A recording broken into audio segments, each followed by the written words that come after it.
Okay, guys, welcome on this Good Friday. Welcome to my broadcast.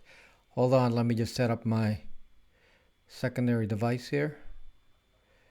So I see comments on two different sides.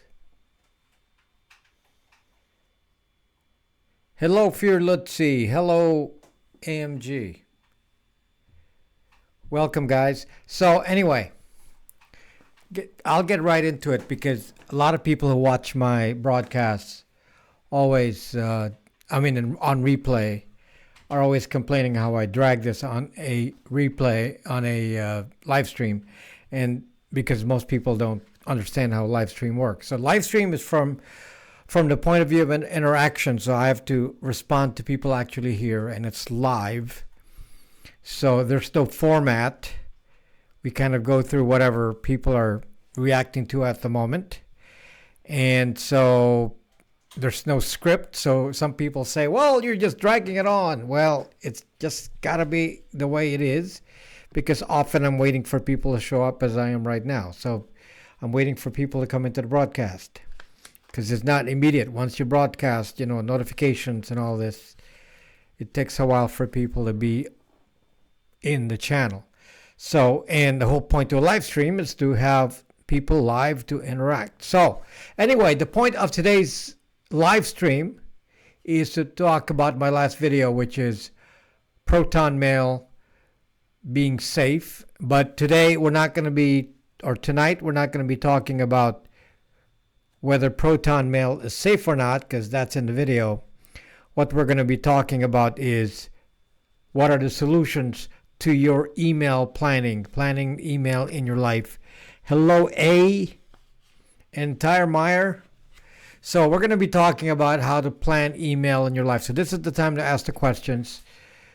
It's sad Linux phone is not available in India. Why would a Pine phone not be available in India? Of course it is.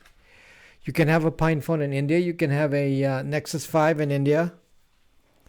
There's no reason why it wouldn't be available in India. So, yeah, Pine phone is shipped worldwide. It comes from Hong Kong. So you can have it everywhere. Hello, Mike Smith. Jellyfish. Huge D Bite. I featured you in my last broadcast. I actually quoted you and used you as an example. Huge D Bite, by the way, guys, is exceptional. He's I consider him one of the prime leaders of the privacy movement in on social media. He's just quiet. Well, he's not quiet, as you can see. He's here, and he's very, very knowledgeable. And he's an expert in disinformation. So that's his specific expertise, disinformation. Whereas my focus is more about analyzing software and all this. Huge D Byte is actually specifically an expert on disinformation more than anyone else I know, other than maybe John McAfee. No, sir, I search on the net, but sadly, it's not there. What are you talking about, CU? You can order a Pine phone from pine64.org and have it shipped to India. Of course, they will ship to India. You can order an Nexus 5 from me, and I'll ship it to India. So, no, that is not correct. What are you expecting, that there's some finished product called a Linux phone? That doesn't exist.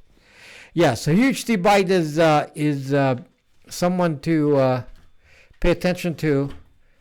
He's, like I said, very knowledgeable, like I told you in my last example, in my example that I mentioned in the last video, where he's the kind of guy that is actually always searching around for opportunities relating to disinformation. Every chance he gets, if he spots a phone number he can use, he's going to take it.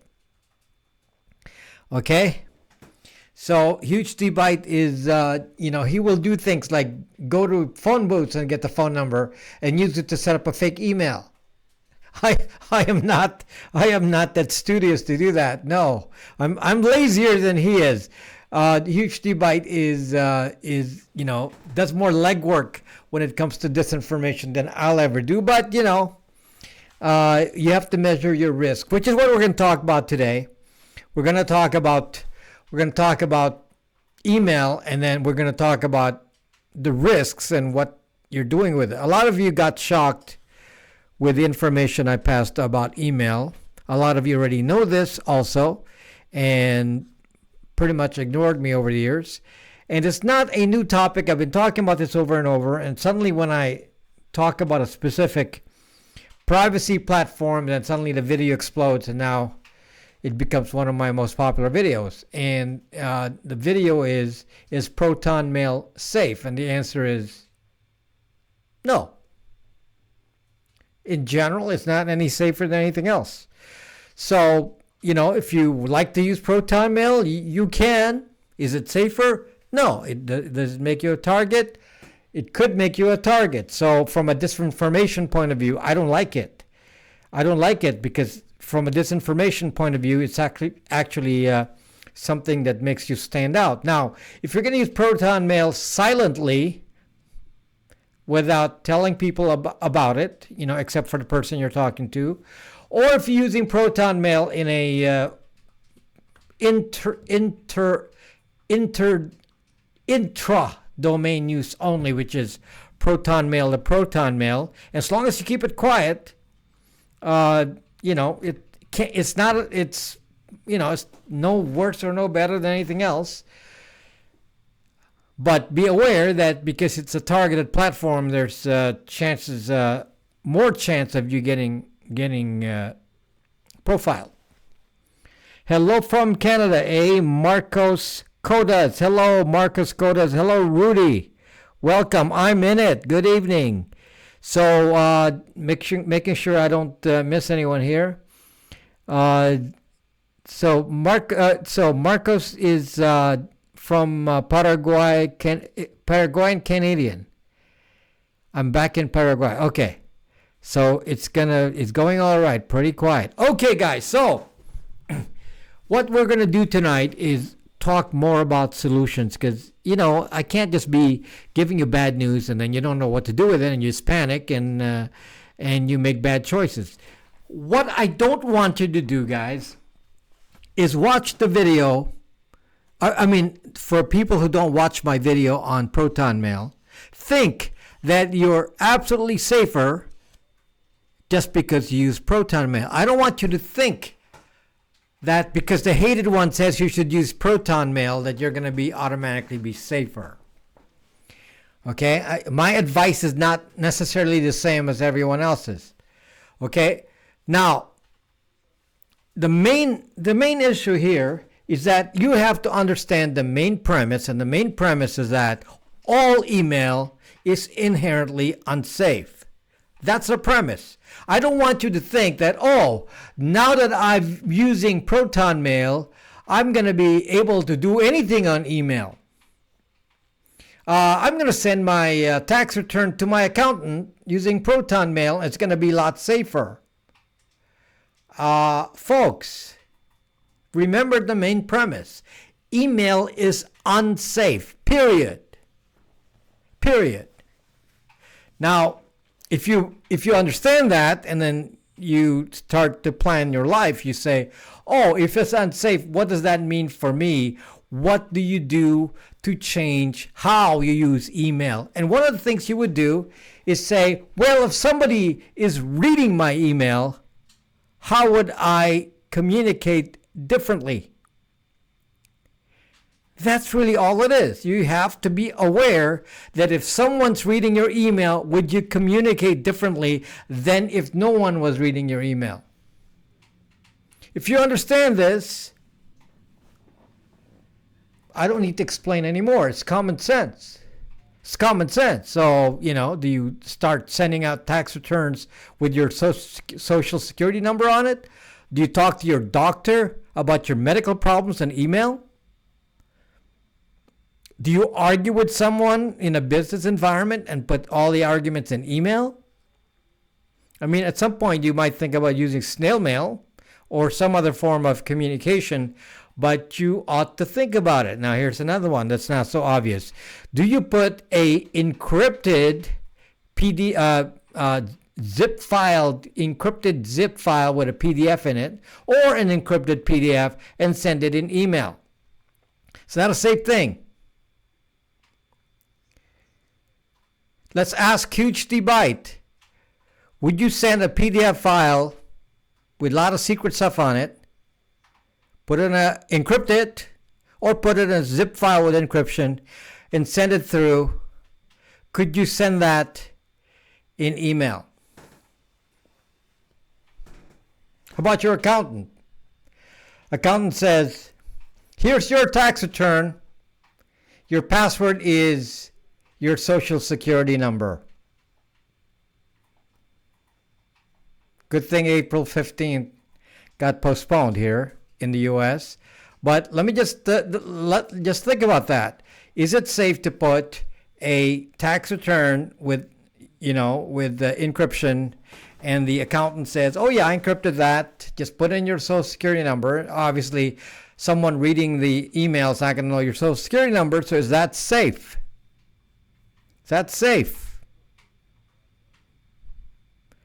Hello, Mama Goo, Lenny PR, Eagle Source, Android Andre. I like your videos on degoogling phones. I'm confused, however, as to why the alternative is to completely abandon AOSP for Linux, which is way behind in terms of user and apps. You should watch my video on Linux phones. So you answer that yourself. But that's not the topic tonight. So I don't want to. Maybe later on, if you're still here at the end of this discussion, and no one's asking any question, then I can answer that for you. But that's not the question for right now. Okay. And I'll give you a hint so you can research that on your own. The answer, Andre, is called blobs, and I have a blob video. And who's spying on your phone video? Blobs, Andre. Blobs. Okay, so I'm not going to anything further. You can research that on your own. Doesn't matter if the recipient doesn't follow your level of infosec, says Huge Byte. But it's even worse because people's understanding of what constitutes security, this is a cybersecurity question now, is actually false. How long do it would take a hacker to decrypt a PDF file sent by your accountant? How long would it take to do that?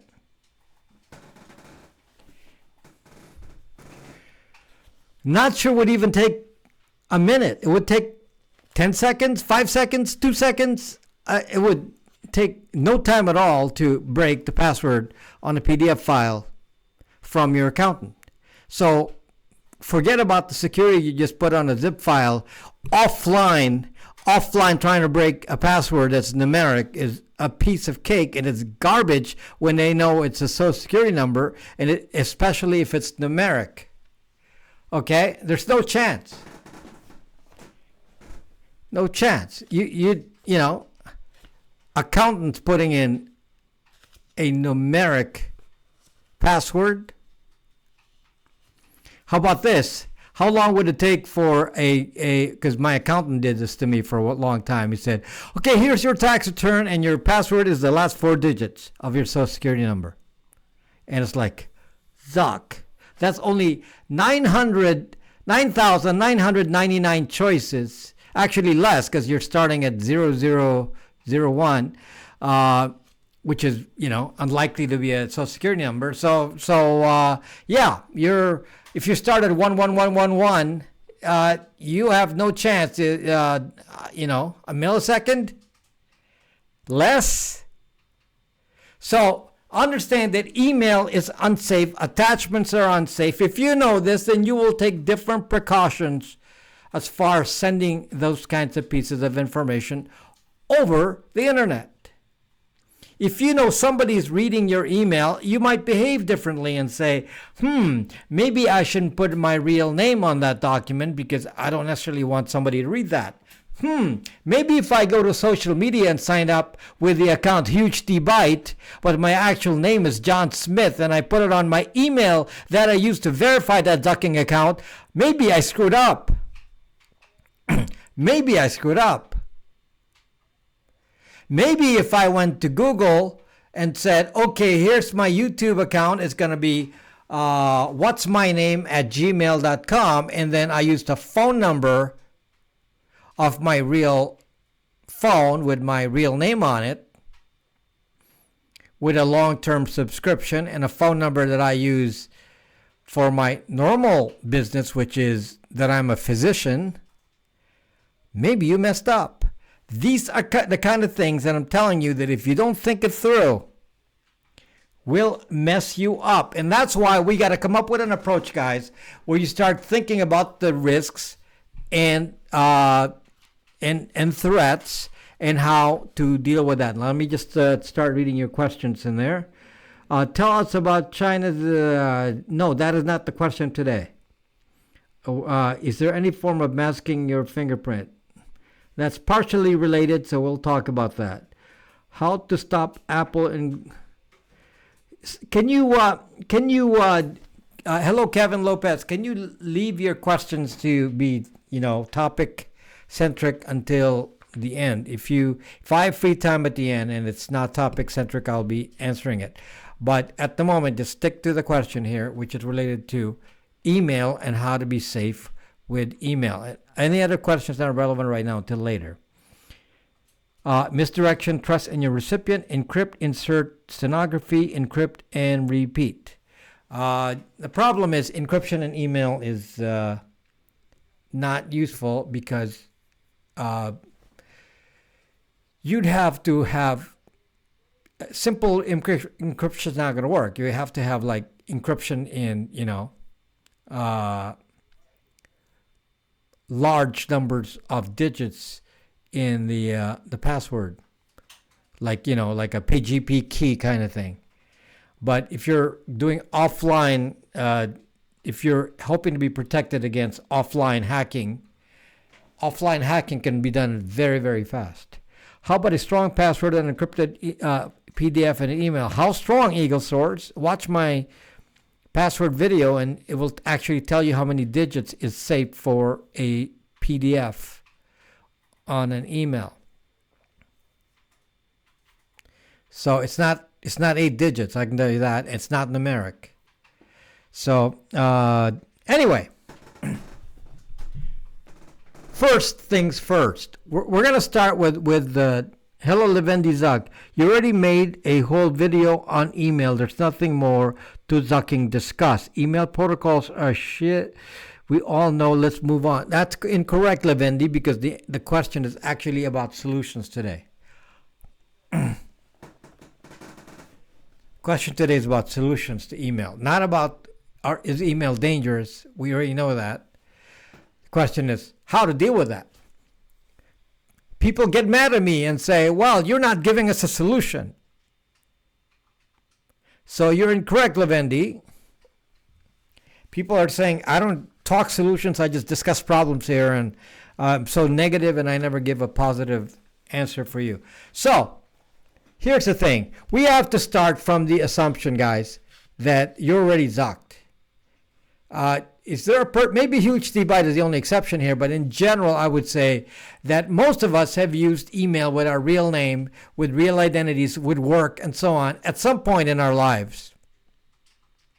And so we have to start from the position that the majority of us are already zucked, and this could be 90% of the population are already zucked in email.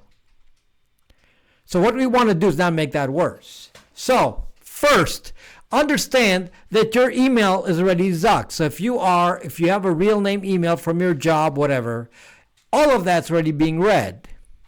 It's read by your employer, it's read by other people, it's read by the government, and so on. So accept that. So whatever they know about you, it's known. Period. Don't worry about it. Okay? Don't worry about it. Well, you will worry about it, but, you will go around it because it's too late. The one thing that you're not going to, hello, Mariam, uh, hello, Jay. The one thing that you're not going to do is say, it's too bad that I did that, but I guess I'm going to move on and I'm going to set up my Twitter account and my Gmail and everything else. And, I'm already Zuck, so I just continue to be Zucked. So you don't want that. That is the one thing you do not want to do. And the one thing that's first, guys, is to separate your social media accounts from your personal life. Separate them and start the separation from the email. Start separation from the real name to pseudo-anonymity. Start with your separation from your social media name versus your real name. Anybody here with a real name? You got to think about it. Think about that. If I see somebody here with a real name, Corey Ordway, is that your real name? You should be concerned if it is. Rudy LaPlane. Can't read that. If that's your real name, you should be concerned. Kevin Lopez, that's your real name. Principe Vegeta, is that real? That doesn't sound like a real name, but okay. And Andre Drozd, is that a real name? So the point is, start thinking, how do I separate my social media life, which someone's collecting to use against you, and connecting it to real life with your real emails and so on? How do you separate the two? Because one of the things they use to match your social media to your real life is the name on the email. And then the email address, and then the IP address. All of that are used to match, and the phone number. So if I can match two accounts, you may have a Facebook account with a real name, and then you go to Twitter and change it, but you're using the same email, same phone number, whatever. And Twitter just announced that they're now going to allow Zucking Zuckbook to log in to your Twitter account on the phone. Which means now they can do device fingerprinting and say, oh, on this phone, Andre just logged into Zucking Zuckbook, and now he's logged into Twitter, and since we're logging into Twitter for you, this is Zuckbook, now we know your Twitter account. So thus, we can now connect your Twitter account to your Zucking Facebook. And Gmail can do the same thing. Google can now do the same thing, because Twitter is now going to allow a Google app with Google Ads to log into your Twitter account on the same device and identifying you. Zuck. This is the kind of stuff we got to be worried about. Rudy LePlane, so Rudy's okay. Rudy's okay. How about Dennis Choi? Is that a real name? You got 1080p. But that's not the question. The question is, are you separating your social media life from your real life? Because that's going to be used against you. And one of the first things that happen is they connect the two with email. One thing to do once in a while is hosting in my own server and simply send a link with heavy access verification to download. That's right. Huge Debite told me this long ago, years ago, about he actually generates fake traffic to his servers, to his email servers, to make sure that there's a lot of disinformation.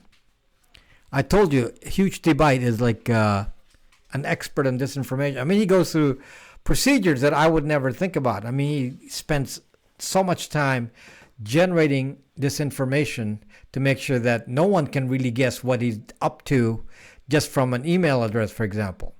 Okay? So, your stage name, good.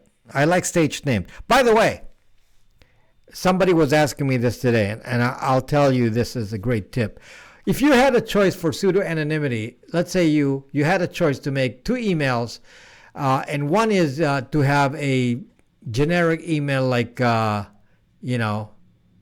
Big Boy. Where's Big Boy? He's not here today. But bigboy@gmail.com. Uh, so kind of generic, so we don't know who Big Boy is. So okay, so we have to guess. But how about Big Boy actually calling himself Dennis Choi? Stealing somebody else's name or making up something that looks realistic and then creating a identity. I'm going to tell you, and I didn't really think about this, but creating a separate identity with an actual separate name that looks and sounds real is actually more effective than a stage name. I mean, I don't mean stage name, but a non-specific name. So if your name is John Smith and you call yourself Dennis Choi, that would be more effective. Much more effective, I think, because as a doxer, I would say, is that a real name or not? I'd get confused. But if you use the name, the plain guy, well, I don't know if the plain guy, well, I know the plain guy is not his real name, so I'm going to be looking around for when I search that, I'm going to see if I can track any real names that pop up. But if you actually come up with something, especially if the name is common enough that somebody can find some internet connections to it, and, if you fake a name and address and area, you could actually come up on searches and really confuse them to see if that's you or not. So that's an effective way of doing it. So if you're going to ask me today, now that I thought about it, what kind of email I would set up for other accounts, I might actually use for social media, I might use a real name of somebody else, whether it's real or not. How about a name generated with a password generator? No, jellyfish. I just told you. When you come home, since the things on don'texist.com can be quite convincing for. Oh yeah, Cody,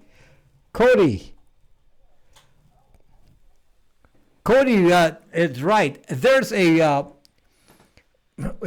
website. He just put it on there. This person does not exist.com. It's awesome. You can take pictures from that website, and those faces are not real. They look pretty like real people, but they are not real people. You can use them as profile pictures. They're amazing. They're amazing. The other thing that causes more confusion, if you're male and then you do female, most people can't handle that. Most people can't handle that. So here's some maybe I'm going to the extreme here, but let me just talk about basic things you got to do. Leave your real name email to a specific function. So if you're dealing with real world stuff, let's say you're talking to people who already know you by your real name, yeah, you can use that email because it's not going to be any different. But just make sure that whatever traffic you send is immune from any references that can join up with other identities. So you're stuck. You got to do that. Now, if I were you, I would put my real email account in a separate platform than my non-real email accounts.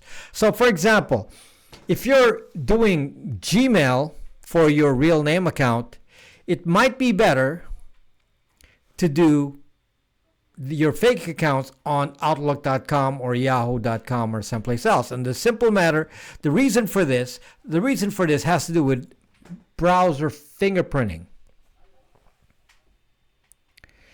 The issue is browser fingerprinting.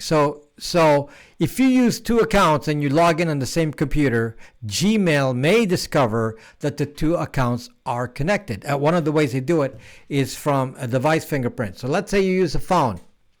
This is a very bad thing. You use your Android phone. It's your standard Google Android phone. You set up a Gmail account on your Google Android phone. And you said, I'm going to set up a new Gmail account on my Android phone, and and then I'm going to use that for social media. Well, Google's going to know that because of the device ID, the device fingerprint. So if you're going to do that, do it on a separate device. Make sure that it's not a phone, because the phone has some specific info there that can track who you are from the device fingerprint. So use a browser. In fact, 2 separate browsers would do it. Obviously, you need a VPN, so to obscure the IP address. And if I have to give a phone number, I am not going to give a phone number from a phone that has Google or even Apple in it. I would use either a de-Googled phone, a Linux phone, or a dumb phone, because then they can't get the device serial number. Device serial number will be picked out by zucking Google if this is running Google. They may even be able to get the IMEI, which Google knows. Do you want to give access to the IMEI number? Do you really want that? So now they can match your conversations and everything on 2 different accounts by IMEI? No. So if you're going to use a phone number like a burner for a second 2-factor authentication, use a separate device for that. You got to plan this all out. Because if you do everything from the same device, the device fingerprint will tell you. There's actually less information available to them on a computer. So I would be setting up accounts on a computer, not a phone. Yeah, minus IME is pretty bad to get a handle on. Would be best practice never to log into a used phone that was in your name because of a Mac ID or IMEI. Yes, Rudy, but if you de-Google the phone, then all that information's gone. What's happening with Google tracking with? Yes, they do that. I'm still not 100% protected. Never will be. It's just how the zucking ZHIT works. If you left your home once per day, your home is vulnerable at least twice a day when you to leave again and again. Yes, so Hugely Byte understands that. We all understand there's no perfection here. We understand there's no perfection. So there are always 2 approaches to how we do things, which was kind of the point of my de-Google phone versus Linux phone video. So I made a video that says, do you use a de-Google phone versus Android? And those are 2 different solutions with 2 different effects. They're both very good solutions, but they're very different.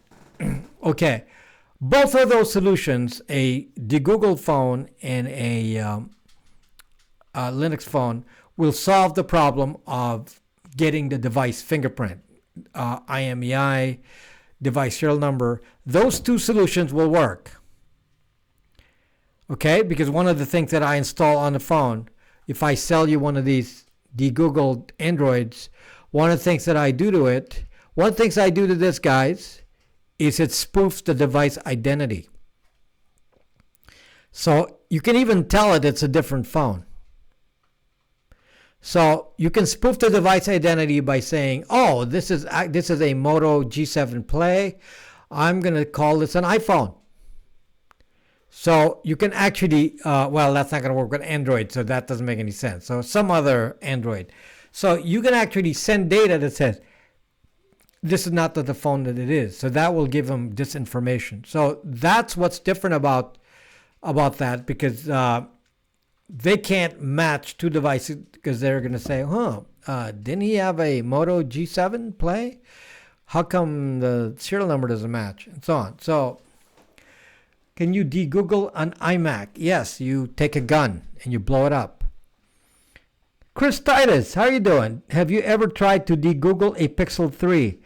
Half serious on this one. I have a Pixel 3 and I'm tinkering with it.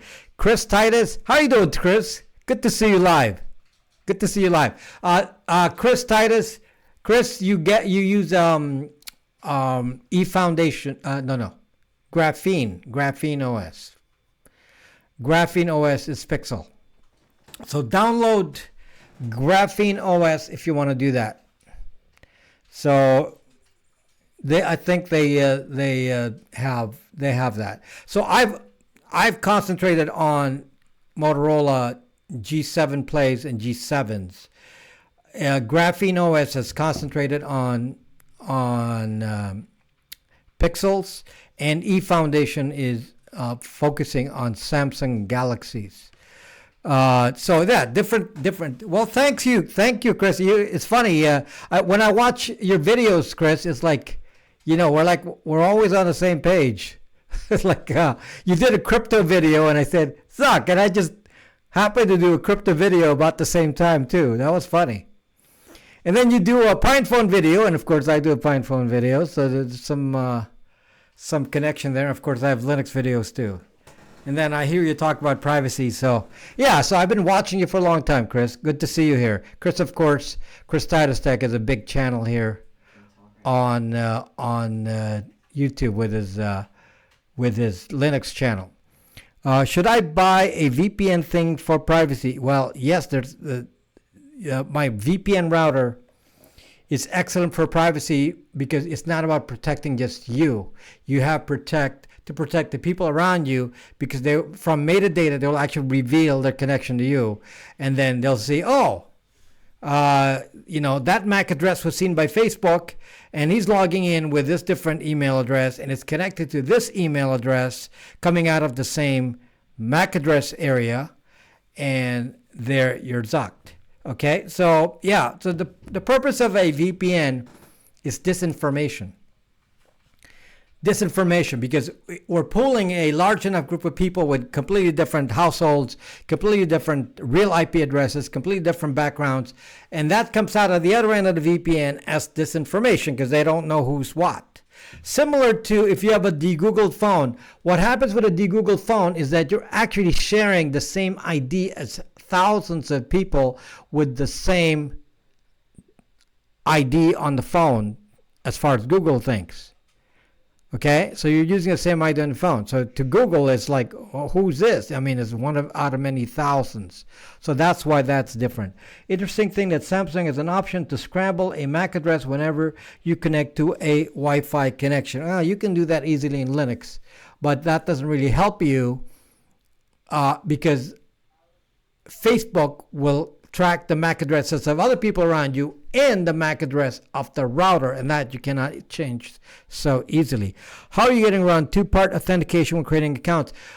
Some people have said that Gmail always requires two-factor authentication. I have not found that, and that may be location specific. But if you're going to set up a Google Voice, I was required to do two-factor authentication with that, and for that I bought a SIM card for one use from ting.com, and please use a referral link for ting.com.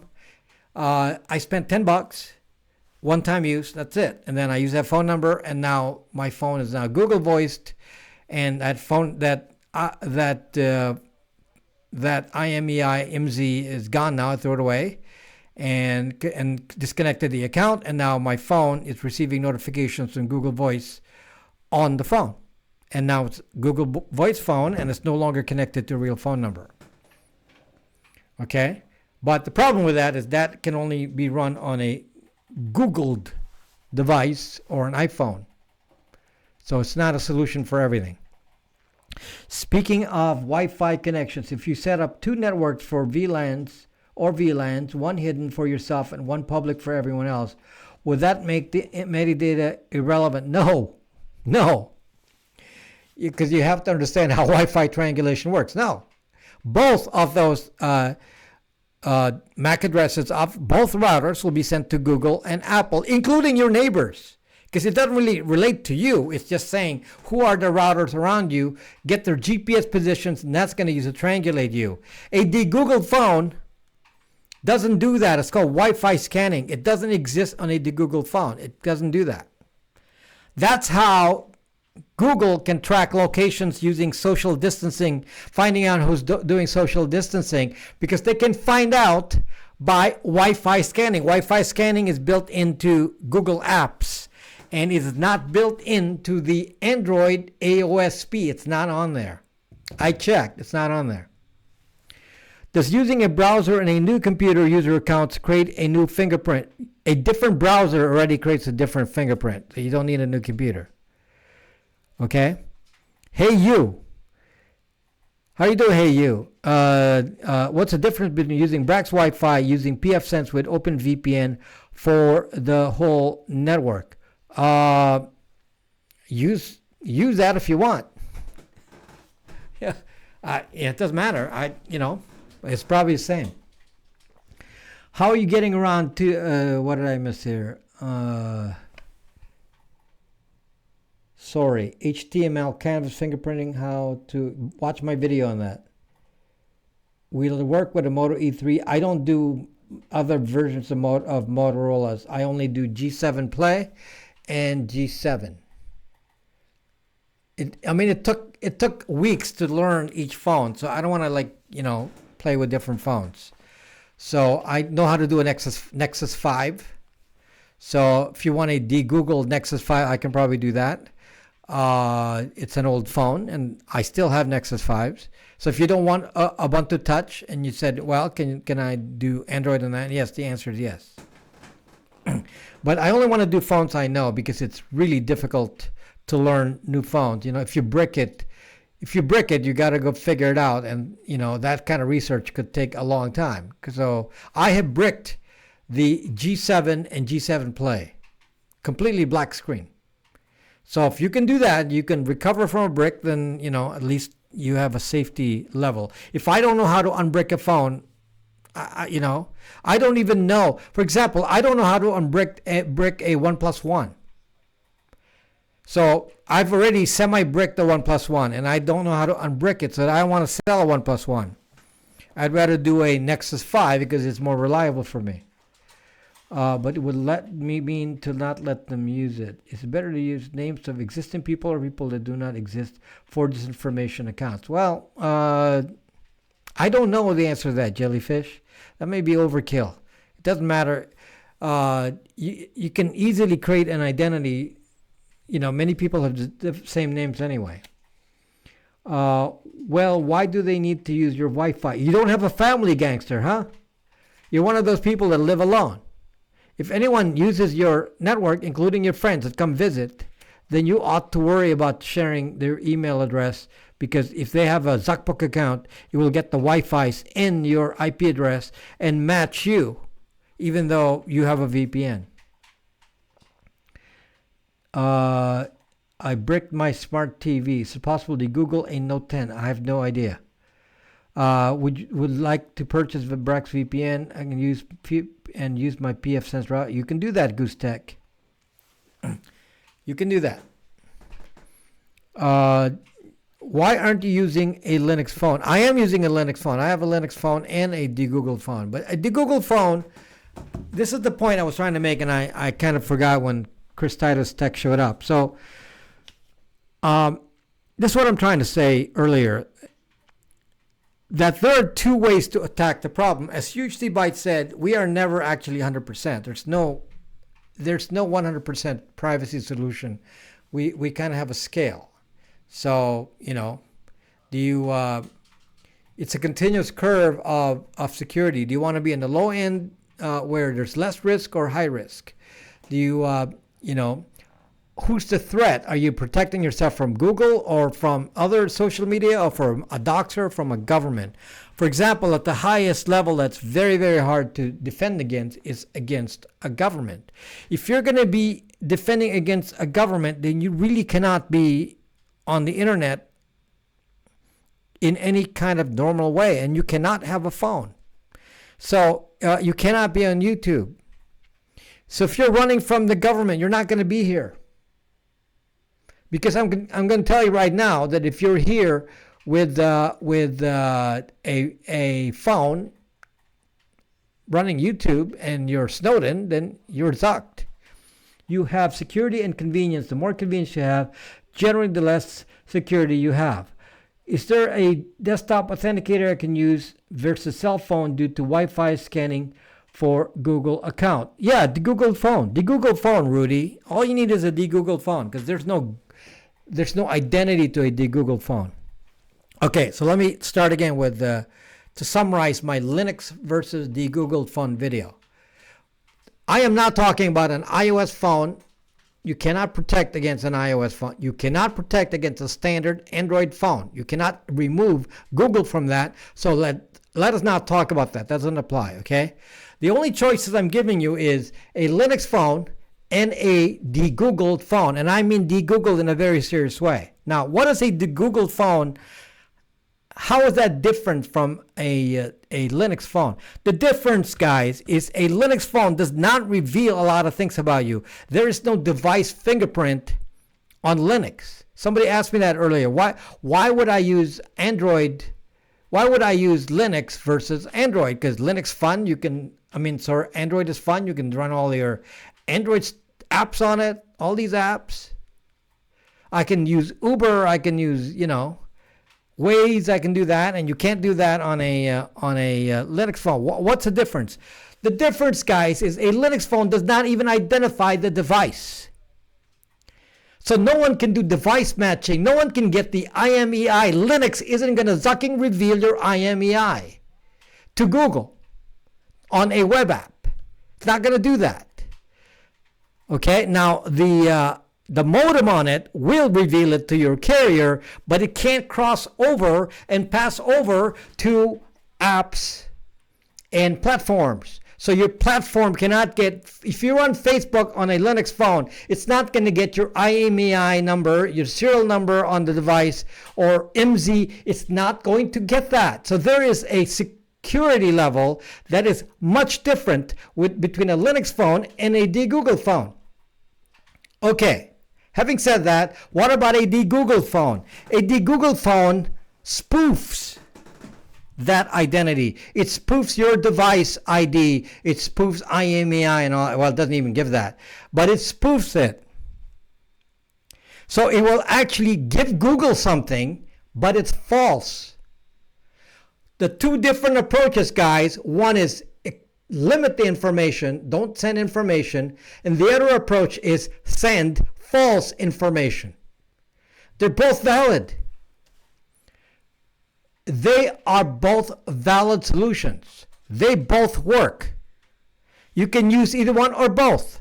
There are times when you need to use an app. There are times when you say, well, I want something that is guaranteed not to ever reveal anything because I don't want even to sense anyone knowing my presence. Because obviously, if you're running an Android phone and you have Wi-Fi triangulation turned on, this device will reveal that you are in fact located somewhere, which you can turn it off though on a de-Googled phone, but it will still reveal your location exactly within 6 feet because that's what Androids do. It's built into the hardware. Now, if that's the case, how is that bad? Well, they don't know who you are. That's what a de-Googled phone does. It doesn't tell them, yes, they know you're over there. They don't know who's there unless you have a Google phone, in which case they'll know exactly based on your Google ID. This has no Google ID. A de-Googled phone has no Google ID. Now, if you have a Linux phone, there is no zucking Wi-Fi triangulation. There's just GPS. There's no other information that will reveal who you are, except the IP address, which if you're on cell data will be mixed in anyway with other people. So that's a difference, guys, in the approach. So there are two different approaches. Which is safer? Oh, well, obviously, not revealing, having no fingerprint has some certain value, and then having a fake fingerprint has certain value. So let's say you want to create a fake identity, then it's probably better to have a de-Googled phone because you can actually create activity for the fake identity, whereas a Linux phone does not emit data. Does iPhones use Wi-Fi triangulation? Yes, of course. They bought a company in 2007 that copied exactly what Google was doing. Nowadays, on the iPhone, Wi-Fi triangulation is built into the Qualcomm chip with code for Wi-Fi triangulation being done by Skyhook Wireless. They're the company that made the triangulation part of the code inside the iPhone. I don't know if Google's using that. Google may be using it in software they have. So that's, I think, part of Google Apps. Okay.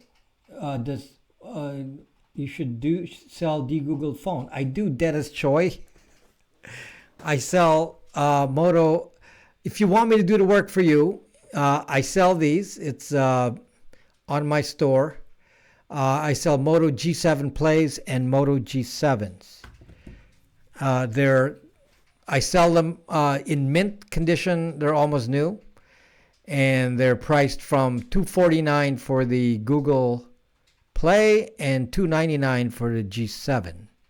Not Google Play, G7 Play, and the G7 is $299. It's a bigger phone.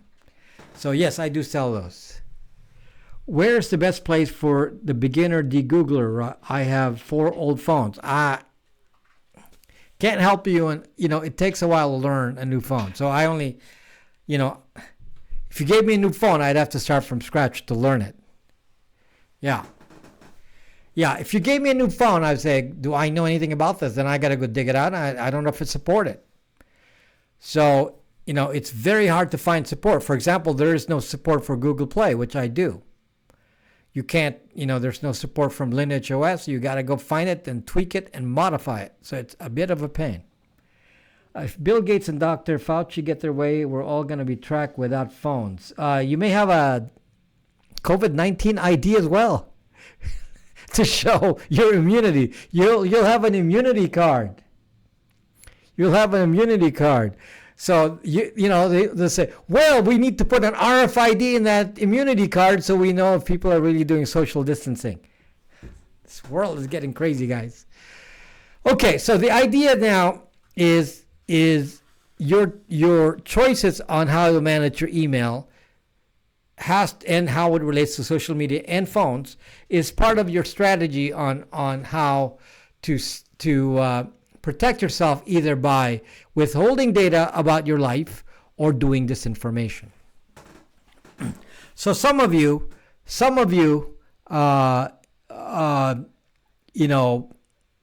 are in social media, and it may be too obvious what you do because you go to Twitter and you're out there making political comments day in, day out. Because a lot of people go to Twitter for that. Twitter, it's like, I don't know what the point is, but you're out there screaming your political beliefs. Some of you without protection, identifying yourself, maybe using a real email account with your real name on it, with your IP address, and you're being classified by various parties, and it's an open platform so they can see what you say connected to whatever identity you're using for Twitter. And I just told you Twitter is now allowing Facebook and Google to log into your Twitter account on the app. So I wouldn't install a Twitter app now. I really wouldn't. Just like I wouldn't install a Facebook app if I were on Facebook. Luckily, I'm not. I hope Chris Titus is not on Zucking Zuckbook. Don't be on Zucking Zuckbook, Chris. So, if you have a Twitter account and it knows your Twitter ID, which happens to be your email, they can now match that to your email used on Facebook and match it to accounts with a device ID, device identifier, and location. So, guys, you have to plan this out. This is why complete separation between the two data points. Now, who's the threat? Who are you protecting against? Are you protecting yourself against Google, or are you protecting yourself against Facebook? So because of this, you have to take different approaches. So let's say you have 5 fake accounts for your 5 social media, 5 fake emails, because you're trying to protect your social media. And they're all in Google, and they all have browser fingerprints matching those 5 accounts. Well, it may not matter because you're not doing anything important with those 5 emails. The only reason you did the 5 emails is so that other parties don't see who you are. Well, I'm not going to worry about that. Actually, that's what I did. I have many accounts for social media that are Gmail that I use for Twitter and so on. And Twitter's not connected to Google. And there's nothing in those emails other than social media login. So I don't really care if Google knows that those accounts are connected because there's nothing. I've also, just to let you know this, over the years, I've always known that email was dangerous. So I don't really have anything important in my email. If somebody can track my email all day, and they did. So some years back, I was in a big giant lawsuit, and the opposition, wanted to dig some dirt on me. And the first thing they did was subpoena every single email I have ever sent in my life. So this is something that's easily done. It's any authority can subpoena your email, and then they'll have to dig it out and look at backups and see what email you've ever mentioned in your life. And this is not even relating to the three-letter agencies having copies of your email. It's not even connected to that. So because of that, I have first-hand experience with people reading it, and they made a big book out of it, and they, parse every word and say, you said on this date, you said this. You know what? Happy to say that, that didn't make me feel uncomfortable at all because, I could defend anything I say because I've always known that somebody was reading it, especially in a corporate environment. Someone is always reading the email. So everything that I say on email is always measured and thought out and intentional. It's always intentional. What did you do to get sued? Action potato, you're incorrect. I did not get sued. I sued. Just to make that clear, action potato, but I can't talk about it. How did they get subpoena? Corporate emails, obviously, you go to the corporation and get all the emails. Subpoena. You can subpoena from anyone. You can subpoena from Gmail. You can subpoena. You don't have to subpoena my email. You can go to people I talk to and subpoena their email to see what I said to them. There's many, many things you can do. Okay? So the point is, all emails can eventually be used against you, even if they weren't spying and getting it on port 25 SMTP. Okay, so this is not a, you could say, well, I didn't send that email, and then they know who you talk to because of relationship maps. Then they go get the email from the other guy. I mean, if you have no personal experience with this, I'm going to tell you, this is not a big deal. Okay, not a big deal because a lot of people keep copies of email on their machines. Especially some people will keep it forever. Some people keep emails forever. So if you ever CC'd somebody in your life, there could be a person in that CC list that still has a copy of that email from 30 years ago. They just have to be in the list to get a copy. Plus your IP address is on there too. Well, obviously, company emails are archived, but it doesn't even have to be the company. If you talk to somebody else, a third party can be subpoenaed. Okay, so it's not just you. Email goes all ways, and everybody gets a copy, and government gets a copy. So if Hillary's emails weren't captured from the server, you can capture from the people that was emailed to. Not counting the fact that the National Zucking Agency has a copy of the emails traversing the internet. They don't have to subpoena your phone. They just go to the email server too. That's another way of doing it. Then they can go to backups.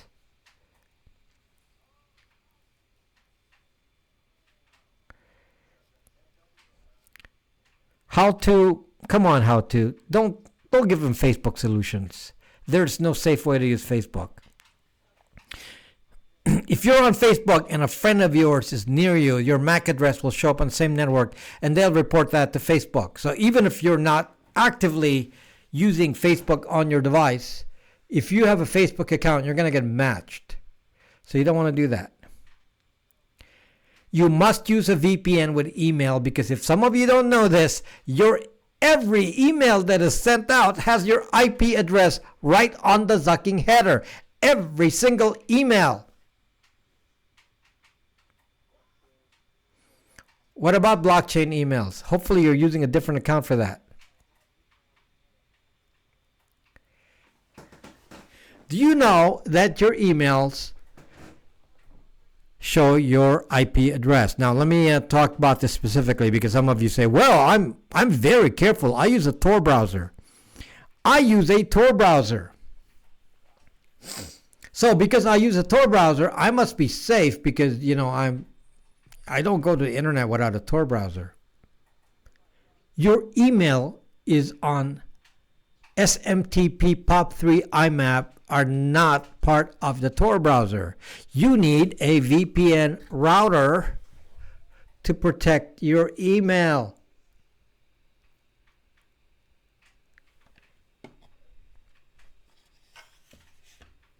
Or VPN.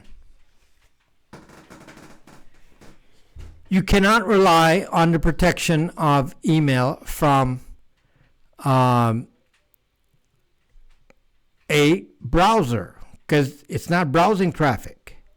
So email is one of the basic leaks that people don't understand, that every email you send out has to have your IP address on it, with one exception. The exception is webmail. If you want to protect your email, let's say you don't have a VPN and you need to send an email and you want to make sure that it doesn't track you down, you have to use webmail. Now with webmail, Google, for example, use gmail.com. Google will know your IP address, but it's not going to be part of the email header. So they'd have to go subpoena Google and find out what IP addresses were used when logging in. But as far as the email itself, that is not sent in the header. So the only way that you can prevent the header from getting your IP address is by using webmail. Otherwise, you have to use a VPN or a Tor router. I like the way this guy thinks. Joe, come on. Nothing special here. Is there an email protocol to hide those headers? No. Can you hide those headers with Proton Mail? No. Use VPN when I blackmail people over email. Then you are done, because they just go to the VPN, get the timestamp that you were using it, and then they'll fucking find you. Country bumpkin. I feel like we're repeating the same email topics. Really? Do you actually understand the solutions I'm talking about? People are complaining to me that I just complain about the email without giving you solutions. Now you're complaining I'm giving you solutions and you don't want to hear it. I can't win. Okay? Can't win, because this is the time I'm giving you solutions. I'm not telling you email is unsafe. I already did that. I'm telling you what to do with the email that you already have. One more thing. One of the email attacks that they can do to you, which I can do to you, I have a video that shows it. I wrote the program to do it, to prove it to you. And that is called a beacon attack. So I can beacon you and find out where you are by sending a beacon attack on you, and I could probably even get your location exactly, as well as your IP address. Okay? So, especially if you never turn location off, I can find your location, your IP address. If I don't know your exact location, I can do a reverse IP lookup and find out from a beacon. You're being beaconed all day. Mostly advertisers beacon you, but I can use it in an attack format to actually find somebody I don't know. If I don't know you and I want to, let's say you're causing trouble here on on YouTube, which some YouTubers have this experience. I'm a pretty scary guy to get involved with. Don't try to troll me as they've tried to troll me on Periscope, because I can hunt you down. I can hunt you down because I know many tricks that you don't. And one of the tricks, which I openly tell you, is a beacon attack. Because most people don't care. I can do a beacon attack. A beacon attack, it happens because most email clients do not stop the device from pulling the data in the background. When you're not using the phone, it actually pulls your email and processes it on the phone, in which case it actually creates a fingerprint on the other end. And then I can fingerprint you and get location. So you do not want to do that. And the solution is very simple. Either use webmail on the phone, or if you're on a computer, use Thunderbird. I cannot hack Thunderbird. I cannot hack Thunderbird. I cannot hack webmail. Those two. So if I cannot hack Thunderbird and webmail, then you know you'll be safe from me if you use those platforms. So I'm giving you ammunition for somebody like me to attack you.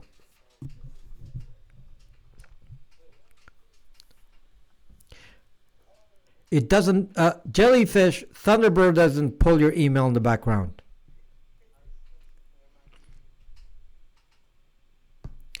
Thunderbird pulls your email without collecting it in the background without your knowledge.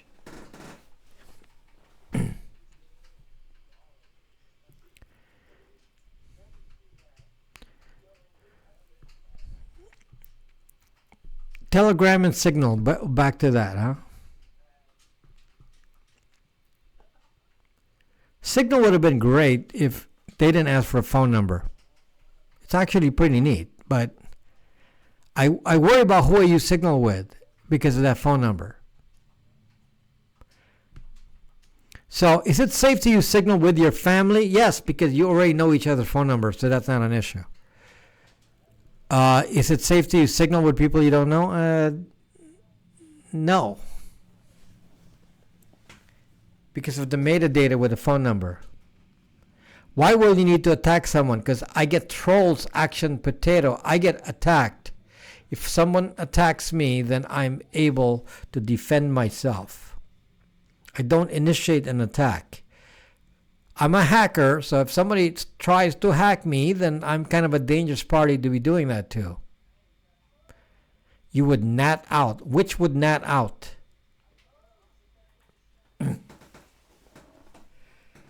Are you talking to somebody else there, Ray? That I would nat out? Well, I'd identify your router. I don't need to know your device IP address. I just need to know your router IP address. And I could get your Wi-Fi triangulated position.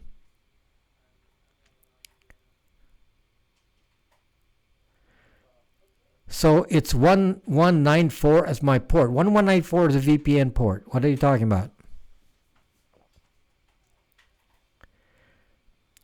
VPNs, by the way, do not protect you against location tracking. So if somebody beacons you and you accidentally left your location on, and the beacon actually finds your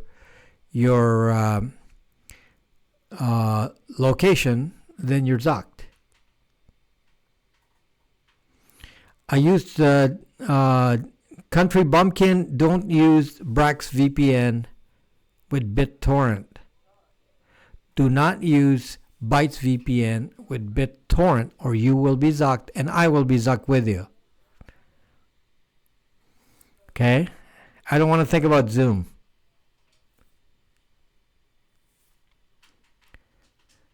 Is this legal? Well, they're doing it to you every day. You don't seem to care.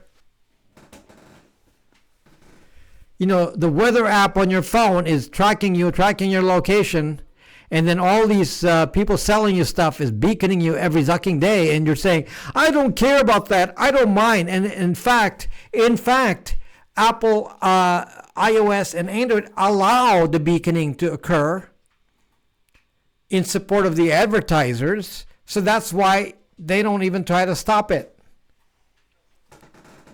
It's all about money, guys. Are the iPhone Wi-Fi triangulation threats similar on iMac computers? Not completely, but it's anything with a Wi-Fi card will of course reveal you, jellyfish. Come on, find my phone. If find my phone, I can identify your Mac, then you know it works the same way.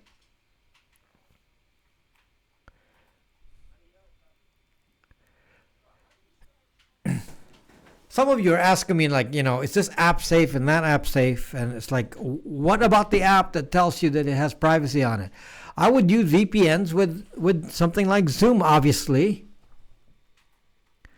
Twitter will now know more about your phone because any app on iOS, on iOS and Android knows your device fingerprint. Twitter will now allow Facebook and Google to retrieve that fingerprint and match it to your Twitter account. So you got to be careful what apps are on your phone. That's why I don't put, zucking Apple on there. And I have no Google on this phone. There's no Google app on this phone. So there's no way for it to get a fingerprint.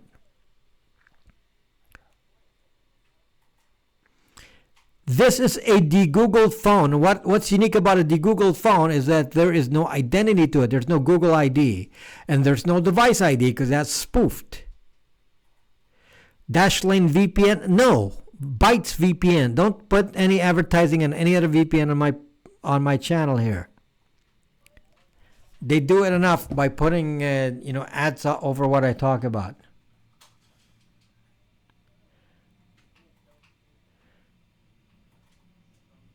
Okay, Joe. Lineage OS, no gaps. Don't just say Lineage OS. It has to be Lineage OS, no gaps. That's very specific. No gaps. You say, I'm going to install Lineage OS with gaps, then nothing's changed. You have a standard Android. What exact OS is on my phone? It's AOSP, Android Open Source Project, Android 10. Without Google Apps.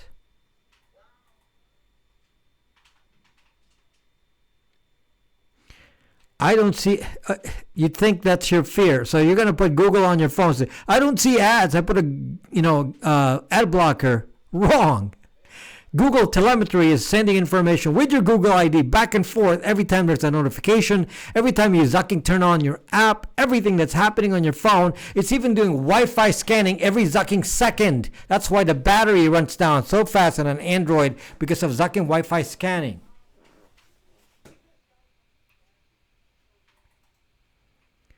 I am on the left coast. Road glider. Can Bytes VPN ISP, the ISP for Bytes VPN, log traffic? No, there's no logs. It's encrypted. Comes out the other end and it's already de-anonymized. Anonymized, sorry, not de-anonymized. When it comes out of the other end of the VPN, all of your data is now compiled as a group. So obviously it's now anonymized because it doesn't relate to one person. That's what VPNs do.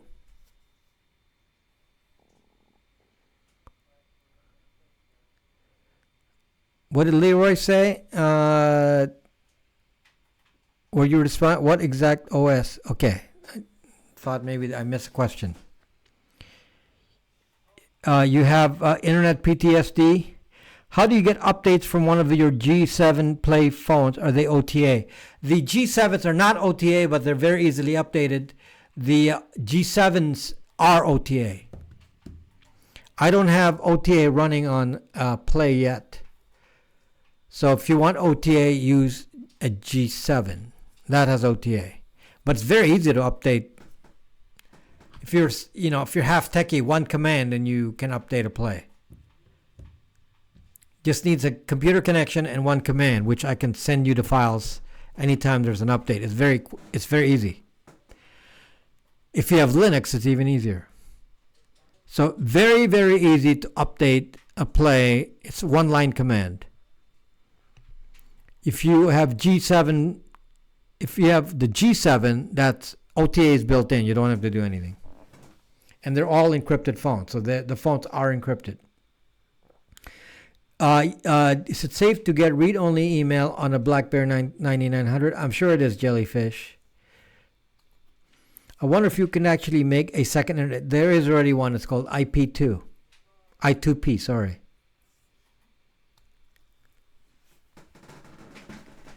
You could communicate inside I2P. If you can get everyone to get on I2P, then you can communicate inside it. It's not used much. People use Tor. But Tor is kind of known for, being the haven for bad guys. You could use an internal internet with I2P. What do you think of the Amazon App Store on a Google phone? It doesn't matter. You log in with your normal account on it, but it won't share the information with the other apps because there's no Google ID to connect it to. Every app on a Google phone doesn't have anything to connect their app to another app on the same phone because there's no identity. There's no Gmail account. There's no Gmail email. There's nothing that connects it, and there's no device ID. So they have this information. Well, it does have a Gmail account. It's fake, though. They do get a device ID, but it's fake. They do have device information, but it's fake. So it's awesome. I love it. Now, what do you think? Okay, now let me raise another question for you. Let me raise another question. What's the difference between getting privacy on a de-Googled phone versus a Linux phone versus a Pine phone or a Librem 5? It's actually 3 different levels here. Because you can put Linux, Ubuntu Touch, you can put on a Nexus 5, but the Nexus 5 is an Android originally. So you have your normal Android, de-Googled, you have a Nexus 5, which is an Android, and then you put Google on it. Then the third option is a Linux phone that never had Android on it, like a Pine phone. Okay, now this is not quite ready for prime time yet, but as you all know, I have a Pine phone. And I play around with this. It's awesome. But we're still a few months away from a final version of that will actually, be completely functional. But we're getting there. So if you have a device like that, how is this different? How is this device different than the Nexus 5? The difference is that there's no OEM area. There's no space for anything that is not part of Linux. If you go to this phone, it's a Moto G7, there's actually a OEM area in here. In fact, there's a lot of partitions where Lenovo, the people who make this phone, put a lot of code in there. And you don't know what the code is. It's all secret compiled code. You don't know what it's doing. It's just sending spy data to China. You don't really know. Yes, you know it's not Google. There's no Google code on a de-Googled phone. But these phones come from China. Does China have code in here? In the OEM areas?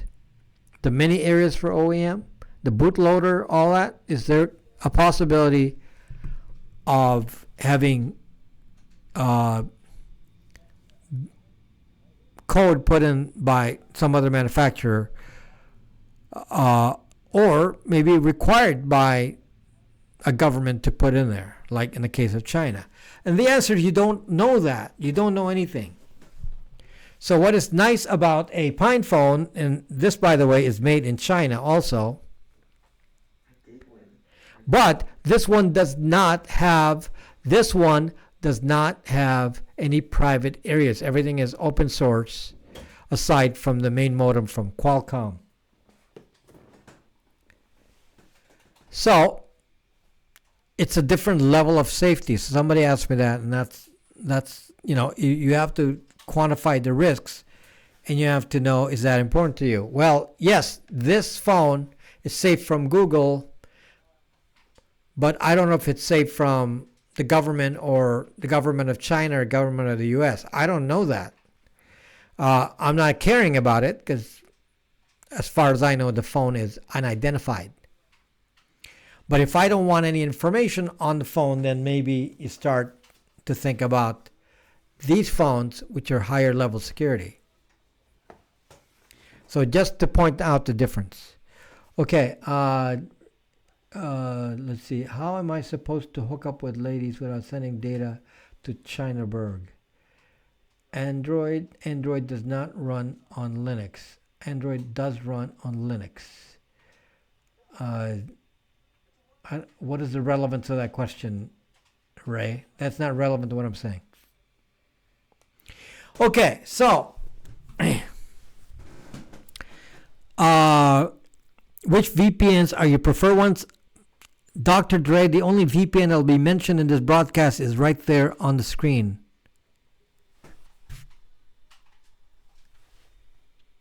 No other VPNs should be mentioned here.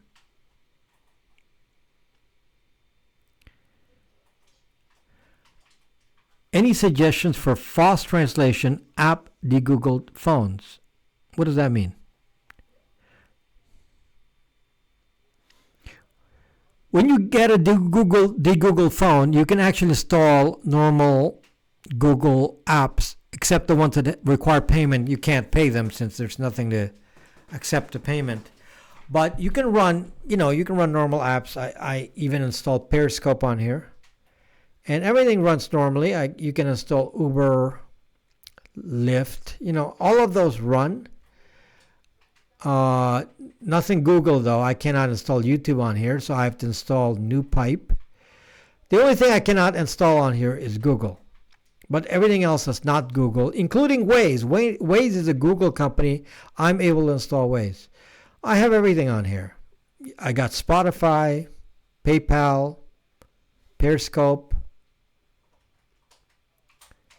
and then all the usual. Everything works. Yelp. So, you can run.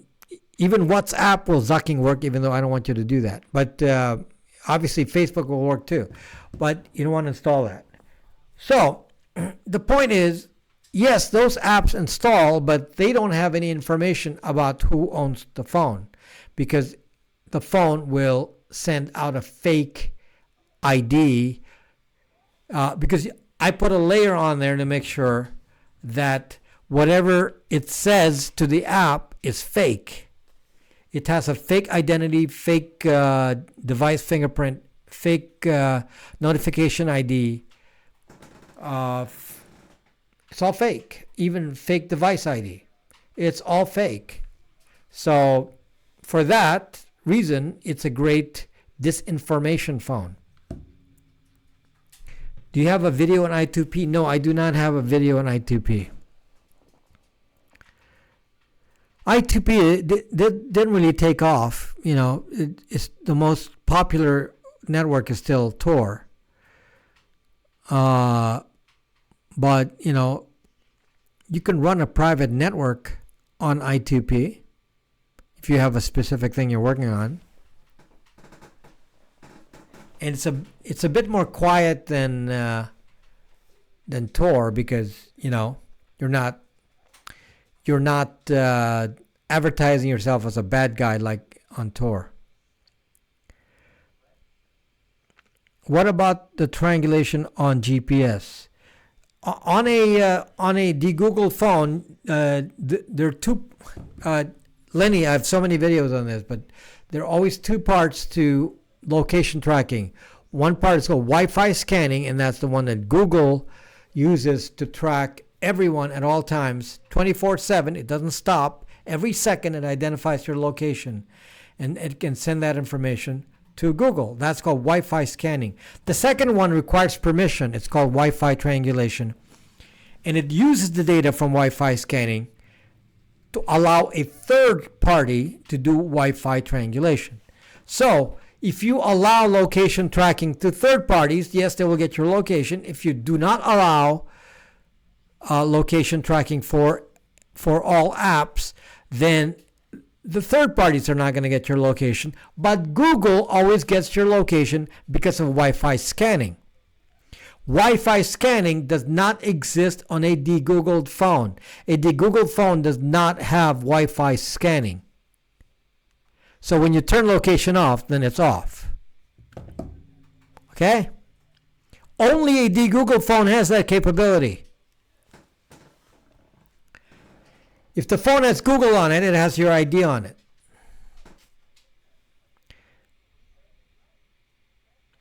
Reason why you have Google ads and tags running on Bytes VPN website. Sure, I'm trying to sell the VPN. Why not? I'm trying to sell a VPN. But once you install a VPN, that's not there. Of course, I'm trying to promote it. Do you want it not to show up in search engines? The website has to have it.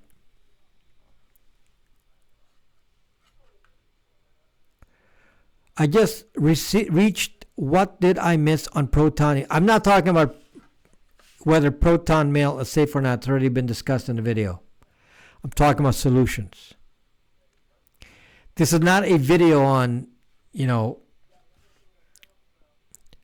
whether Proton Mail.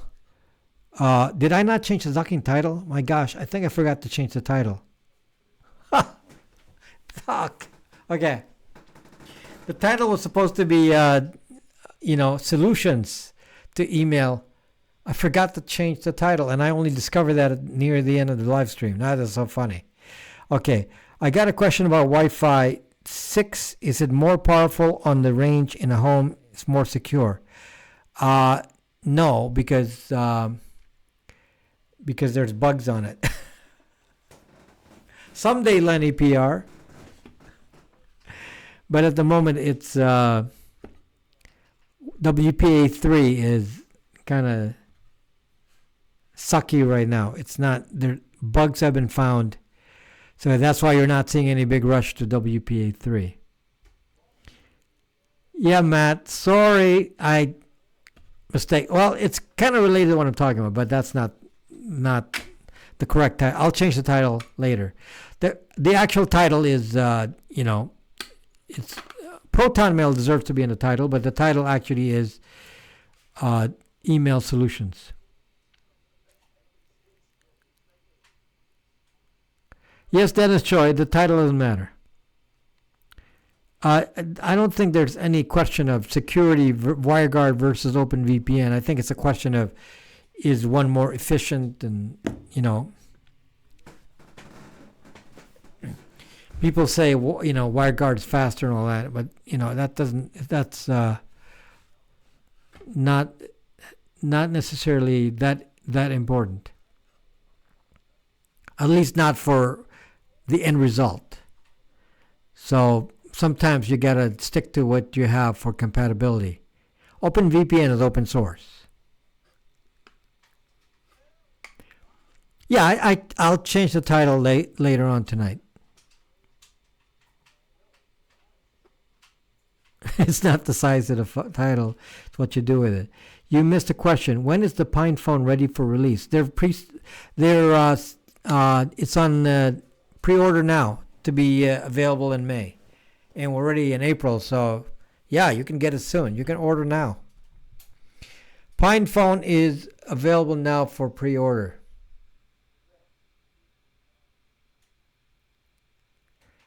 How are trial VPN? Oh, I don't know what that means. What is a trial VPN? Any VPN, by the way, that's free is pretty dangerous. You should not use a VPN that's free, because why is it free? So they lose money on it? Obviously they want to, saying suck, however, sounds like a bad word. How long for you to set up emails? What are the requirements of the hardware? They can be pretty small servers. Email doesn't use up a lot of resources. They can be low-level computers. They can even be old computers. Fairly old computers can run great as an email server. You don't need anything fancy. Unless you're sending, 100,000 emails an hour. It doesn't matter. It could be a very small computer. You could probably do email server with a Raspberry Pi. It'll work great. Do not use browser VPNs, because what's the point of a sucking browser VPN? Your email is still putting out your IP address. What is the point of a browser VPN? Most of the traffic in your computer is not browser. Giving email to use the trial for the VPN. Yeah, they're going to go be sending you junk mail. Couple hundred megs should be enough if you want a web front end. You don't need much. I'm telling you, a Raspberry Pi will work fine as an email server. Even an old phone can be used as an email server. Email servers, unless your spammer doesn't have to be very big. So yeah, I'm telling you, this is fine. But the problem is, it has to be on the network, so you have to put it on co-location. You can't obviously run an email server at your house because it's got to connect to something. I guess you could use it. Yeah, it could be at your house, but it has to have a static IP. You need a static IP. So how can we send a message to an email address without using email? How can we send a message to an email address without using email? You can send a message to an email address as long as there's nothing in the email that reveals anything about the conversation. But, obviously metadata will track the connection between the two of you. I use a free VPN, and I swear by it, really works. I'm sure that your information has already been tracked by the free VPN because it's likely not a VPN. It's probably a proxy, in which case your data has been going out unencrypted, being read by your ISP, and you think you have a VPN because you have no idea. One of the easiest ways to have a free VPN, somebody actually asked me this today, and he's here right now. And the question is, what happens to when you want to use Netflix and so on a VPN? What happens? Well, the way that's done, one of the ways that's done, especially by companies like NordVPN, they have an illegal way of doing it. And what they do is they create a botnet of hacked computers, residential computers, and then they pass the traffic so you come out of a residential IP address. Creating a botnet is illegal. And yet there's a company affiliated. I just heard this from Tom Sparks because he made a video about this. There's NordVPN is affiliated with this company that does the botnet. So then they can sell it to you as a proxy server when actually then you're using illegally residential IP addresses in the botnet without the permission of those people. Now, some people can volunteer to say, okay, I'm going to participate in a proxy, route my traffic through random people, and do it legally, and then they get paid for providing the service. The problem is with NordVPN, they actually own a company that deals with the botnet.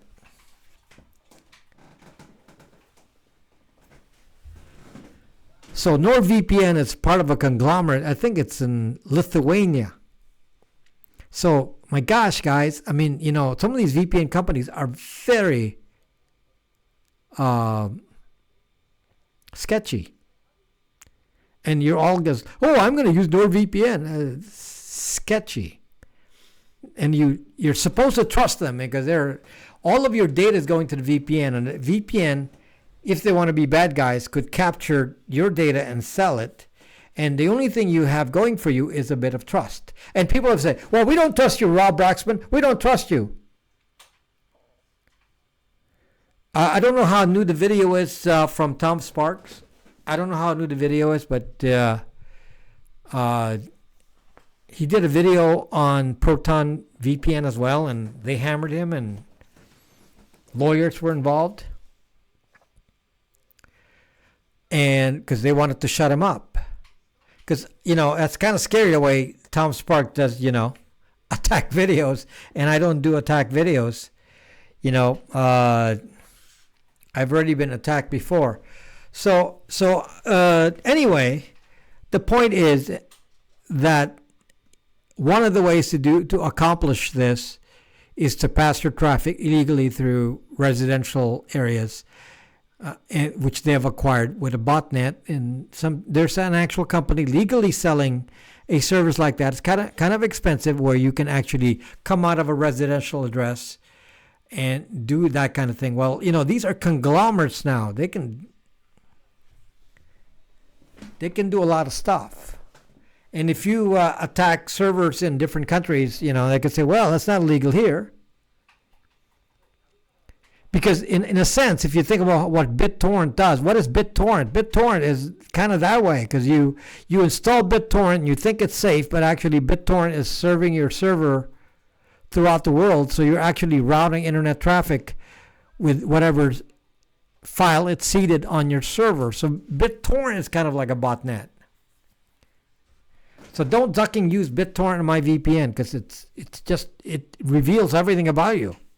It's crazy. It's like a botnet. Mariam, thank you, Mariam, but channel's growing fine. Is your VPN a one-time purchase? No, of course not. I pay for the servers, Ryan B. I pay for the bandwidth. So it's an annual subscription. It's $89 a year. I'm a small company. I don't need to worry about giving you, marketing deals and all that, because, I think my VPN is $2 more expensive than NordVPN. So if you want to save the $2 a year, go to NordVPN, where you share your IP address with hundreds of thousands of people. And you're going to be marked as being on a VPN, and whatever shady things that, NordVPN does. So I'm pretty upfront here, and my VPN is safe, and I don't want anyone on there with BitTorrent. So I don't want us to be flagged. Anyone in my VPN has to be on the up and up. No illegal download, that kind of thing. If you're going to be using illegal downloads, then go to Avira VPN. There you go, or NordVPN or PIA. If you're going to do illegal stuff, go to those VPNs. I don't want that kind of people in here. I want my clients on my VPN to be good guys only, because that will keep us under the radar. So if you're the type of person that is willing to be, you want quality people around you, so that your metadata and everything is mixing with good people and not people doing illegal things, then come to my VPN. If you want to mix it up with scammers and spammers and any number of bad guys, then go ahead and use NordVPN, because they actually flag you. They know you're with NordVPN, PIA. This is already documented in the Amazon affiliate program, because they know people trick systems to trick the affiliate program so that they think people are buying more product and they get a profit. So if you want to do that, then use the bad VPNs. My VPN comes with Tor option. So if you want super secrecy, Tor comes with it, and it also has automatic ad blocking using Pi-hole. You don't need to put a Pi-hole server. Pi-hole is part of it. So I install it for you. So a lot of services on the Tor routing on the VPN alone is unique. So, and the fact that I don't overload each server. Each server has very few people on it. So we're not like sharing it with 100,000 people. So because of that, it's higher performance. Hello for us. Are you scanning activities for clients? I can't, Dr. Dre. Don't ask me questions like that. I mean, I'm the privacy guy. I'm supposed to be spying on you. I use the VPN myself. If I had made a data there or used it, I would be spied on. I use the same fucking VPN. Hey, Sniper. You're back. I haven't seen you in a while. Hello, King Sing.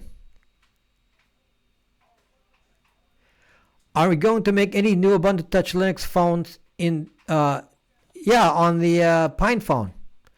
How would you moderate that? How would you stop those from torrenting using your VPN? I don't have logs, but the BitTorrent itself keeps a log, and they'll tell you the timestamp and says, we know that the person is on your VPN at this exact time. So you're going to be spotted because they're tracking it from the outside. That's why you do not want to use BitTorrent. Okay? You're doing illegal activities and they're spotting it because they are hunting you down, looking for people like you using BitTorrent. If you're going to use BitTorrent, don't go to my server. Good to see you, Sniper. I understand you just come from an open source perspective. I'd pay for a video for basic rundown of how to create your own VPN.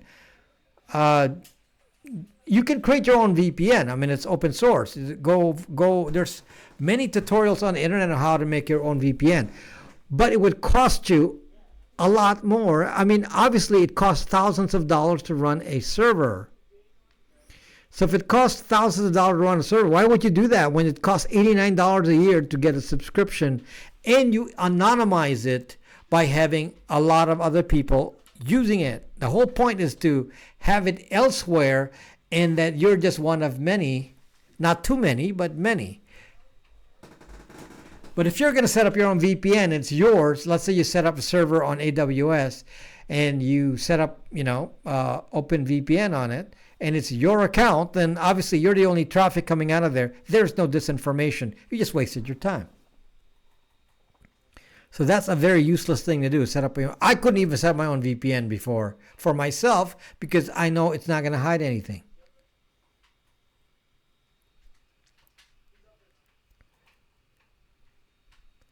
Yeah, but if you use BitTorrent and BitTorrent seeds your server with illegal downloads because you don't know how to turn it off, BitTorrent can seed you with anything. So if you're going to use BitTorrent for things that might have any issue, then you use ByteStore, not the VPN. I give you an option, ByteStore. Just don't use the VPN. There's an option. ByteStore is an option, but if you're not an expert and you don't know how BitTorrent runs in the background, you shouldn't use it. If you don't know how to use BitTorrent, you shouldn't use it. That's really made for people who understand. Okay, this is the actual example that happened here. Someone downloaded Linux, went to Debian.org, and Debian.org gave the option to download the Linux file, legit files, using BitTorrent. The person's not an expert, downloaded using BitTorrent, and that was it. And said, okay, I'm fine now. I'm running Linux and everything is cool. Wrong, because BitTorrent runs in the background, and then illegal files got seeded onto the server, and now that computer is now be a server to other people, and you're basically acting as a botnet. So BitTorrent makes your computer into a botnet. So why would you want that? So, be sensible, guys. I mean, there's things that you got to do that's safe, and BitTorrenting is not one of them.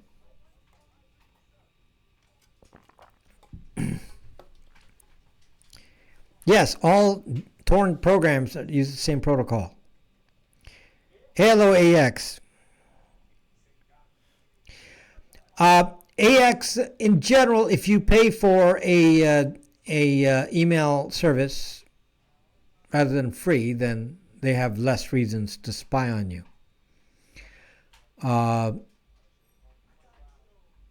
So that's a recommendation.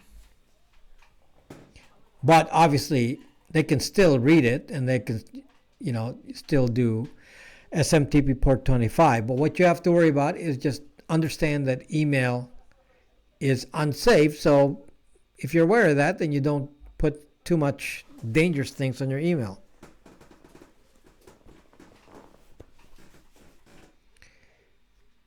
Don't use any kind of torrent, Dr. Dre, unless you understand what you're zucking doing. I don't want you to be recommending anything torrent here.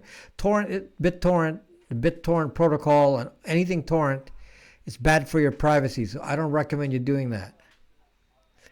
Can't believe the number of DMCA notices that you would get if you run BitTorrent. And the reason is they're actually watching you. So you actually put BitTorrent on your computer and you get zucking watched.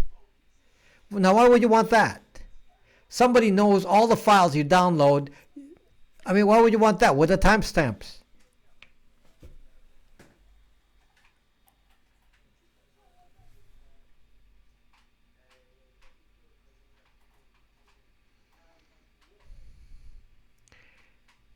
Again, all of you talking about BitTorrent, do not listen to the people who are talking about torrent.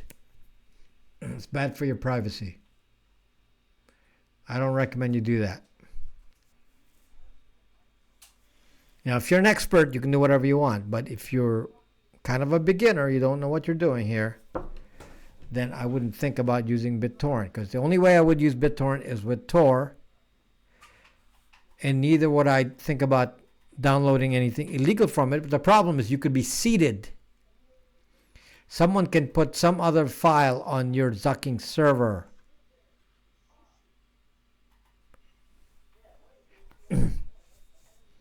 Well, if you are big enough to ignore DMCA, you can do that, but that's why they get flagged.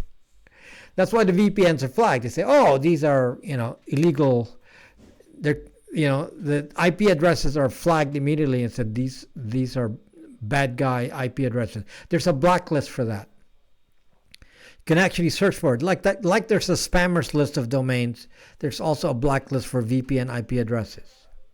So you want to be on NordVPN, PIA, and be on a blacklisted VPN where they know that people are downloading illegal content and all that, and that's up to you. You'll be flagged with them.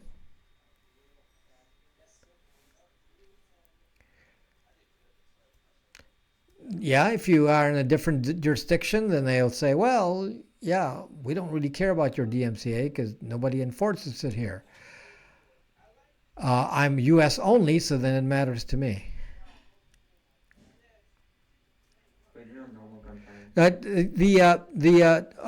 you think of Bitcoin cold storage security? Bitcoin can be tracked and traced. I think subpoenas today are earning enough. What? You can beat with the Google phone and use public Wi-Fi. Just saying. Okay, let's see if we're back on here.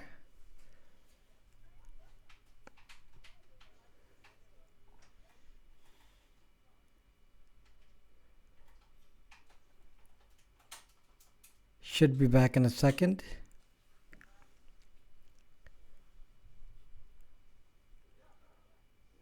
hold on.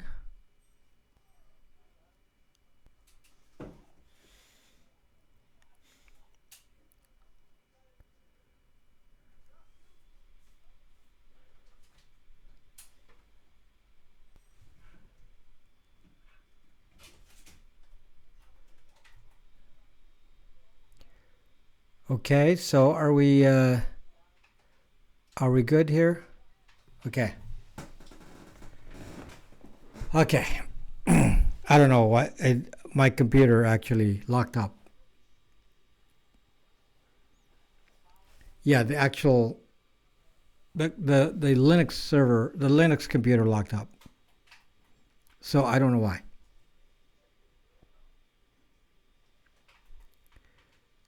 So it looked like it was running, and then I noticed that the mouse wasn't working.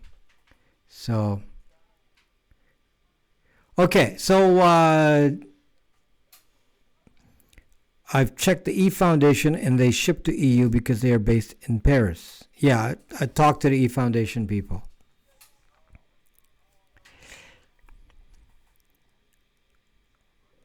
Okay, so we kind of deviated from the topic here. So I'm going to, again, kind of close this up with kind of a big picture discussion here.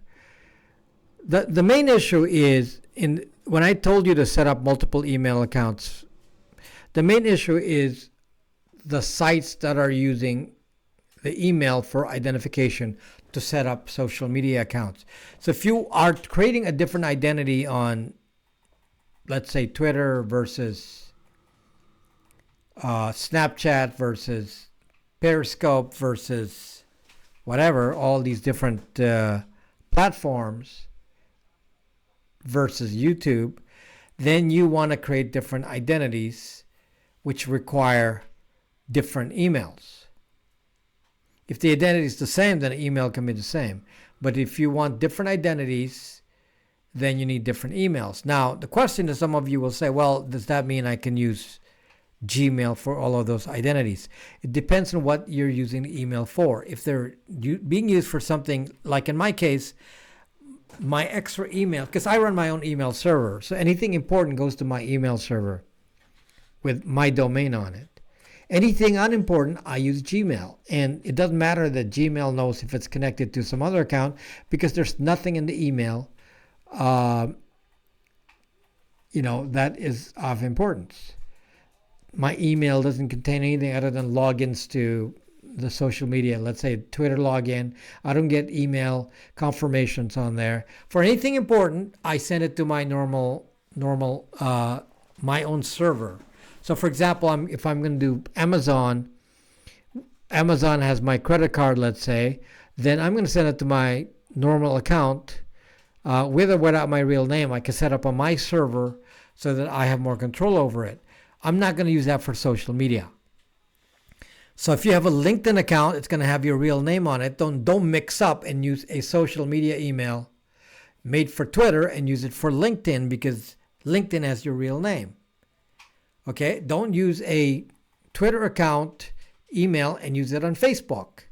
In fact, Facebook is such a bad thing that I don't know what you can do safely using Facebook. So you got to plan this out. It may not matter that Google knows all of that, because it's not Google you're trying to protect from. It's from all of those social media data being shared about you and then passing it around and selling it. So it depends on what data you're trying to protect and from whom. Now, for Google itself, if you want to go to this level because you want to set up a separate identity on Gmail, then do not log into the phone on Gmail for creating a new account and mix it with another account that's on the same phone. So the Google phone can be used, but for the most part, when I do phone authentication, 2FA, two-factor authentication using a phone number, I would rather use a phone that's not Google. So they can't get, well, if you just give them a phone number, they don't know anything. But if Google has the same phone number on your Google account with your Google ID, then they can match it and say, oh, you're the same guy. So one of the things that I do is set up, SIM cards that are one-time use. I put it on a phone that, that is not Google. One-time use, get a phone number, verify the account, and then throw away the SIM card. Okay? And that's it. I don't need to worry about that ever again. I make sure I can validate my account through the email. And then I don't really need to care about the phone number ever again. In fact, the phone number is lost. I wouldn't even know what the number is. So that's the way I would do it if I had to worry about keeping Google away. Now, this is very important now because if you're going to use Google and you mix up identities and you do something as stupid as set up multiple email accounts on a zucking Google Android phone, you just wasted your time. You cannot hide from Google on a Google phone. Cannot do that.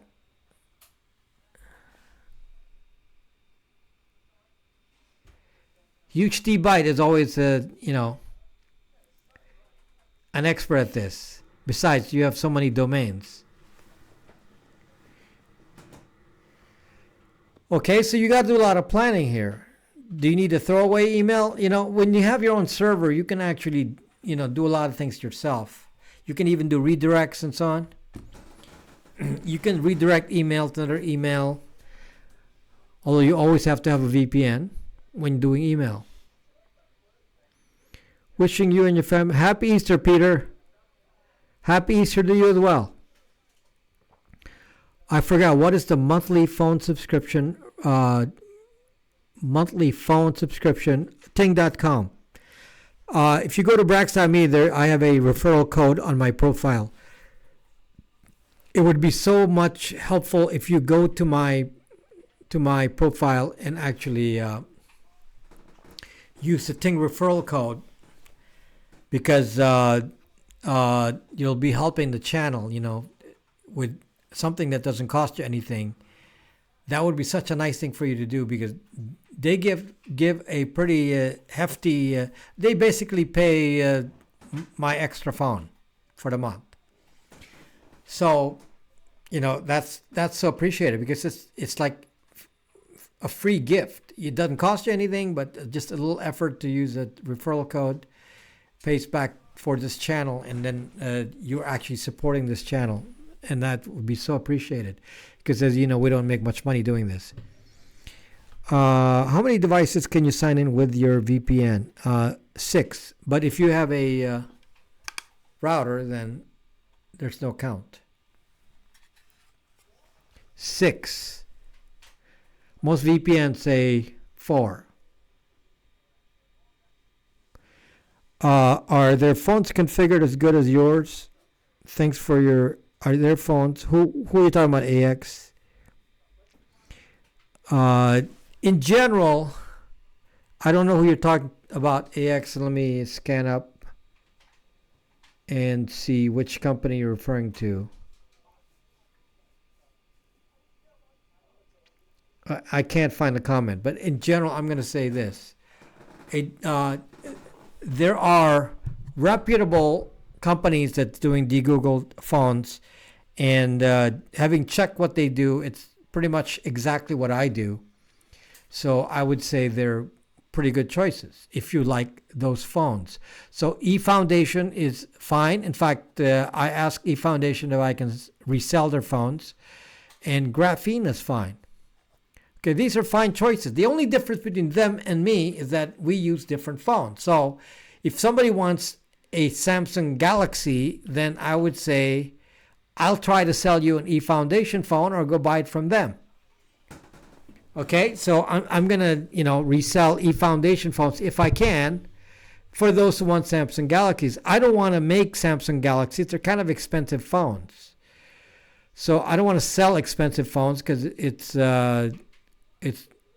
too capital intensive, since I have to pay for such expensive phones.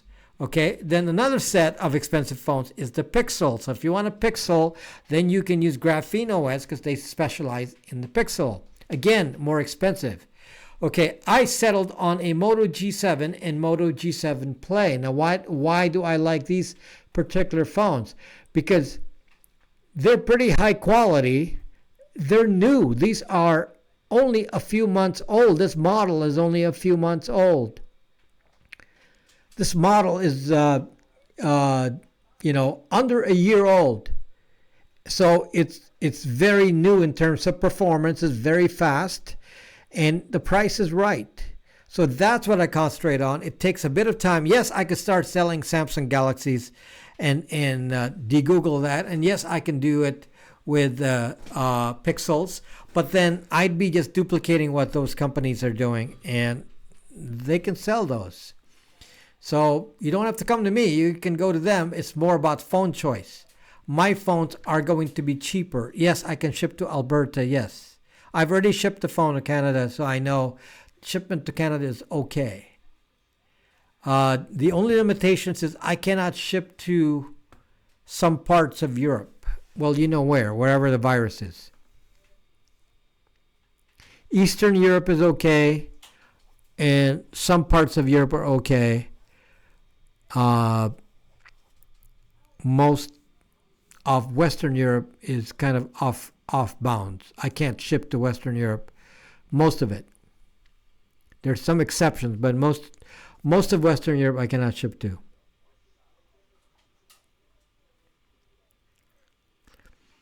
I don't know what the tax is to Europe, and that you find out for your country. It's a used phone, so you can ask them what they charge you.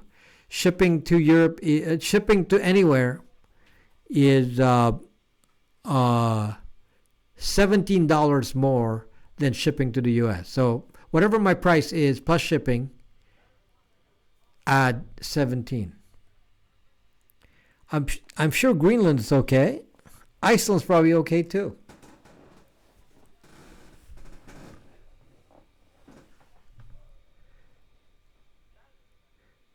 So, is there a way to make an iOS private? No, unfortunately not, Jellyfish. No, that's why I have my iPhone video. No, iPhones are never going to be private. So you have already compromised your OPSEC. Would be wiser to just build your OPSEC up from scratch. New laptop, new phone, rather than try to salvage and fix your OPSEC. No, XX. Are you new here, XX?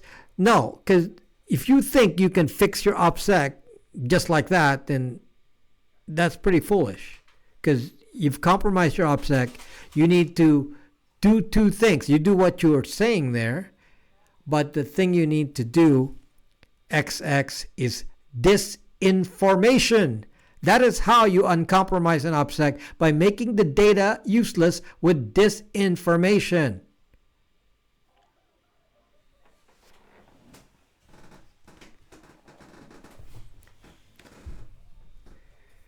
That's probably a good way to hide from Wi-Fi triangulation. I bet you Greenland does not have Wi-Fi triangulation. It's probably not very effective there. Even Iceland is actually pretty bad for, that's why all the Jason Bourne movies are all in Iceland, because Iceland is very bad for Wi-Fi triangulation. A lot of spy stuff can happen. Even McAfee went to Iceland. It's good for disinformation, for hiding, because Wi-Fi triangulation doesn't work too well. So, Greenland is even better, but, can't imagine too many people around. That's probably the safest place for the internet. Safest places to be in Greenland. I would say that's number one. But what about all those? You're not going to go step on a old World War II bomb or something in there, right? See, Templar email service is located in Iceland. That doesn't mean it's safe, AX, but, Iceland is very safe for triangulation.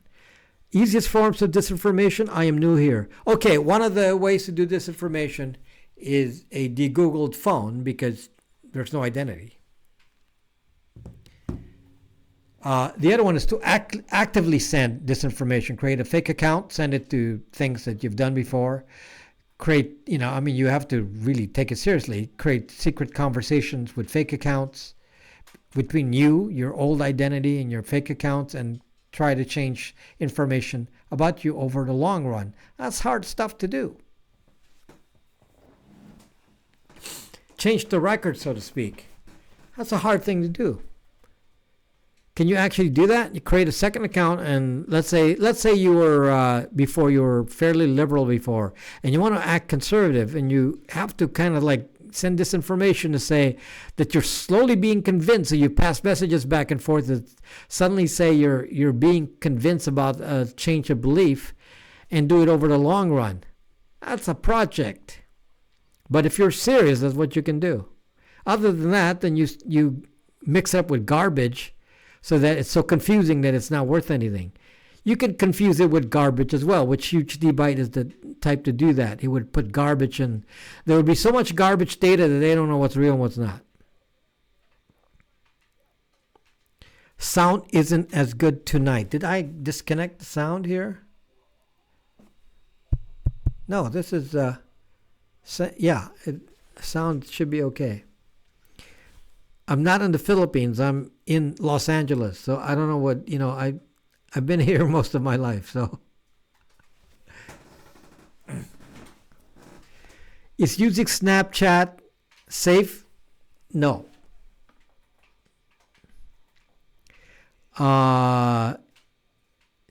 You be my tribe, bro. Thank you, Charles Miller. Zuck Libs. I didn't say that. Fake name said that. Are you going to get a Pine phone with Ubuntu Touch? I already have a Pine phone, and it does already have Ubuntu Touch, but there's bugs on it, so I keep putting in other things on it. So right now I'm using my Pine phone with Debian Foch, which is the same one that's going to be on the Librem 5. So my Pine phone will look like a Librem 5, and then the other thing is Ubuntu Touch, and they're both good in their own way. But if they're just bugs right now. This lifestyle isn't just about anonymity and privacy; it's about using all those and whatnot. Your voice is distorting a bit. Oh, I'm too close to the mic. Sorry. You have no TV for 7 years. But you have a computer and you have a phone, and now you're watching this on the phone, so they've been spying on you all this time. So 90% of the spying now happens on the phone. Google doesn't need to track you everywhere because they're tracking you on the phone. So this is the best defense against Google, is to send disinformation by having a de-Googled phone. Even if you put email on this phone, it doesn't connect to a device.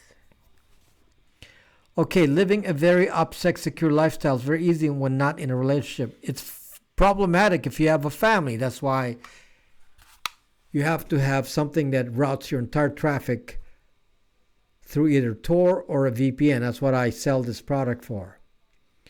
I sell this as a Wi-Fi or wired. In my case, and I have a video on this called my Dope Home Network, is that I use this in a wired capacity. I route all of my internet traffic.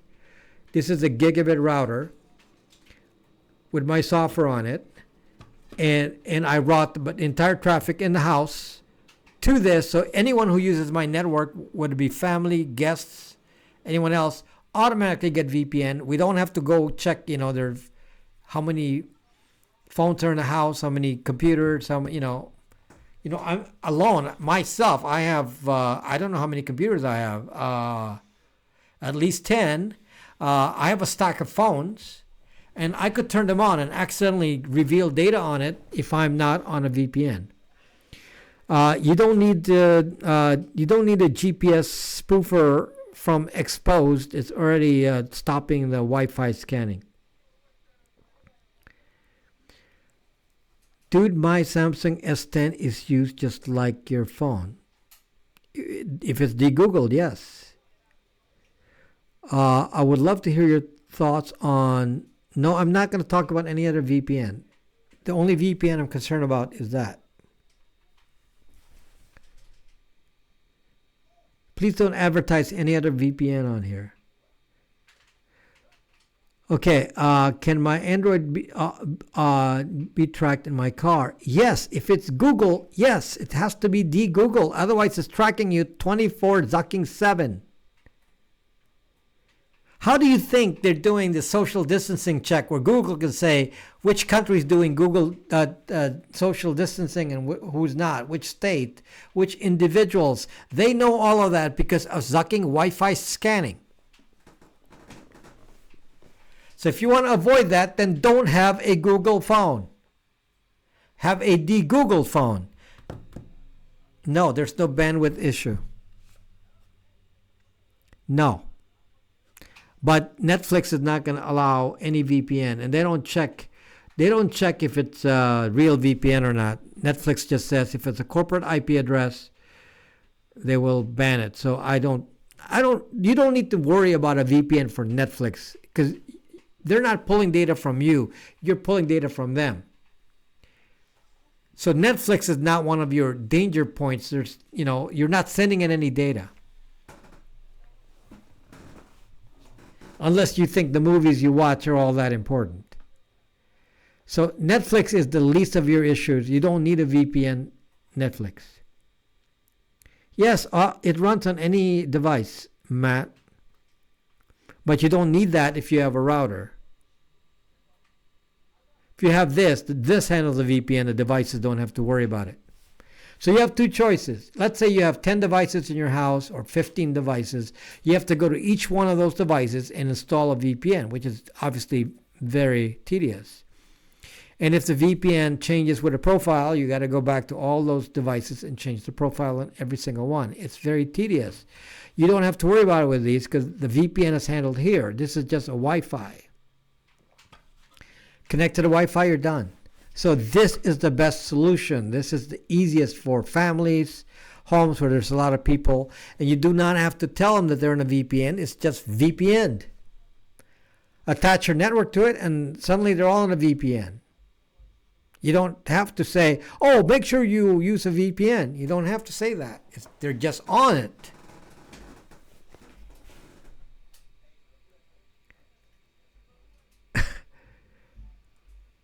For when I'm out and about. When you're out and about, you can use OpenVPN. But let me just tell you something that you ought to understand about when you're up and about. If you're up and about, your IP address is actually not yours. You actually have a shared IP address when you're up and about using LTE data. So in the absence of a VPN, use LTE data. Now, the only problem with that is that your data is not encrypted. So your ISP knows what you're doing. So you have to be on HTTPS and so on. But otherwise, the IP address doesn't matter. So you don't Abby. So your IP address doesn't matter as much. When you're on the road, it's really about protecting it from your ISP. I'm sure China is spying with Zoom. Can you do a raffle of that VPN router like what is the best Chinese fast food restaurant?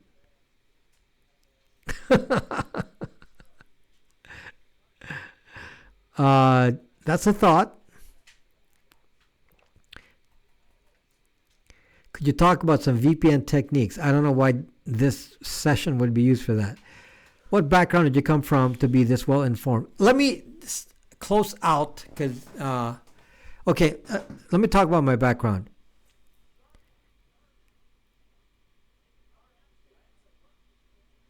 Huge divide, laughing at all of you.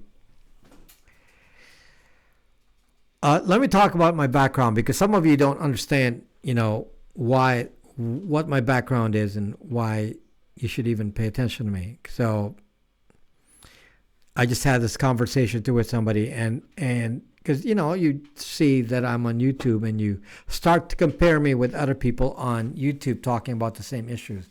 I am not the same as those people because I actually have a pretty high level background. Some would say, why would I waste my time on YouTube? With somebody with my skills should be making big bucks somewhere, and I don't need to worry about YouTube. And you're actually correct. Okay, so yes, I am actually semi-retired. I don't want to work for anyone ever again, and I never work for anyone because I own my own companies. But I'm no longer in my previous field, and now, I want to do something, and so I decided to do this. But because of my high-level background, I could do anything. And one of the things that I wanted to focus on was privacy. So one of the first things I did with, when I stopped doing what I was doing before, which I was doing for a long time, I was I designed enterprise level software that's still in use everywhere. Can't tell you how many people are using it. Let's say a lot, and a lot. The systems I've developed are in high use everywhere, and and from that experience, since I'm the highest level tech person they can find, I was ahead of it. I was the chief software architect of my company. And so there was nobody higher than me when it comes to tech. So, I have a lot of programmers. And if somebody had a problem, like if a big company had a problem and it could not be solved by anyone, I would fly over there to wherever it is and fix it, since I'm the only one. The buck stops with me. There's nobody higher than me. If I can't solve it, then we're zocked. I'd have to solve it in some way, including programming or any other solution, but I have to solve it. And that includes cybersecurity, facilities getting hacked. I did all that as well, not just software development. So I did everything, every part of tech, including configuration of servers and networks and everything else that had to happen. Anything that had to be done tech, if nobody had an answer, I had to be the one to solve it. Again, there was nobody higher than me. And they had consultants, and they can go anywhere. And when somebody has a problem and nobody could solve it, I was the end of the line. And I charge a lot of money for my time because I don't want to do that. So when somebody said, "Well, what do you know about cybersecurity?" It's because I solved major cybersecurity issues and hacking issues and all that with large enterprises. Large. If they had an issue and they said, "How is that person getting in here? How are they hacking?" I was the one to solve that. I have very intensive hacking skills myself, or I wouldn't be able to solve that. So when somebody makes claims about my app, Brax.me, and says, "Oh, you don't know anything. I mean, why should we trust you with Brax.me? You're saying it's secure. Why do we trust you even though it's open source? Why should we trust you?" Well, go look at the source code to see if I'm some dummy that I don't know how to program. So I made these programs, and they're huge, and the ones that I made for enterprises are huge, with many programmers maintaining them. And I designed those from scratch, and they're all written in C. So I program in the lowest level programming languages that, from assembly to C, and most of my stuff is in C. So when somebody says, "Do I know what I'm talking about?" Well, you can tell probably that you can tell from what I'm saying, the subject matter, that what I talk about is a little bit deeper than explanations given by most people, because I will actually test it and do it. If I'm going to talk to you about browser fingerprinting and so on, I'm actually going to fingerprint you. If I'm going to use about beacon tracking, I'm actually going to do a beacon attack on you. I'm actually going to test it to prove to you that I know what I'm talking about. So that's why this channel is different. So you're kind of sharing in this, that I'm giving up my time to do this with hardly any money being made from doing this. And obviously I need to support this channel because I want to do this now. I don't want to work for anybody else. Okay? So that is the explanation for that? Explains why you've been audited. Oh, I've been audited, Ryan B. I was a 1%er, so obviously I will be fucking audited. Unfortunately, it's past tense. I was a 1%er. And so when I was a 1%er, yes, I got audited fully. I mean, we're talking line by line on a bank statement. Line by line. Nobody took my word for it. Oh, you really spent this money? Show me. Line by line. Oh, you got $5 from this guy? Why? Line by line. Major audit. Result? IRS said, boy, you're a good guy. And yes.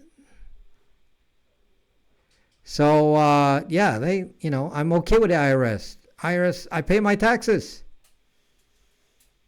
I'm streaming on Linux, OBS, Linux. How long were you in the cybersecurity field? All of my life, XX, since the beginning, before the internet. Before the internet. I built my own web servers, wrote my own. I wrote client server things that didn't exist back then. I wrote my own encryption stuff before everyone was doing it because of my field. It needed to be encrypted. I wrote all that myself. Okay? So when somebody said, do I know how to do email?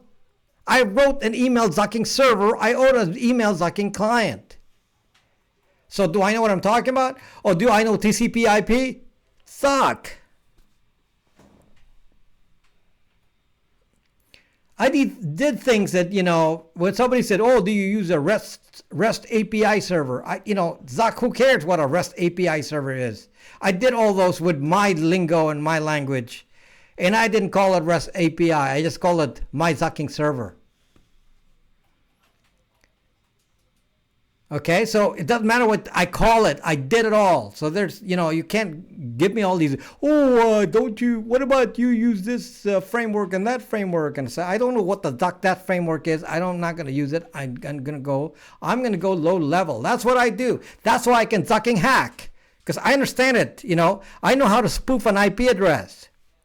I know how to attack you, and you're not going to know who's attacking you because I'm using somebody else's IP address.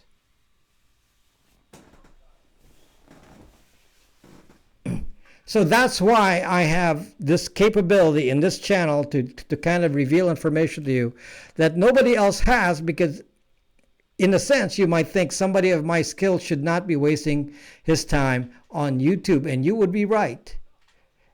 You would be right.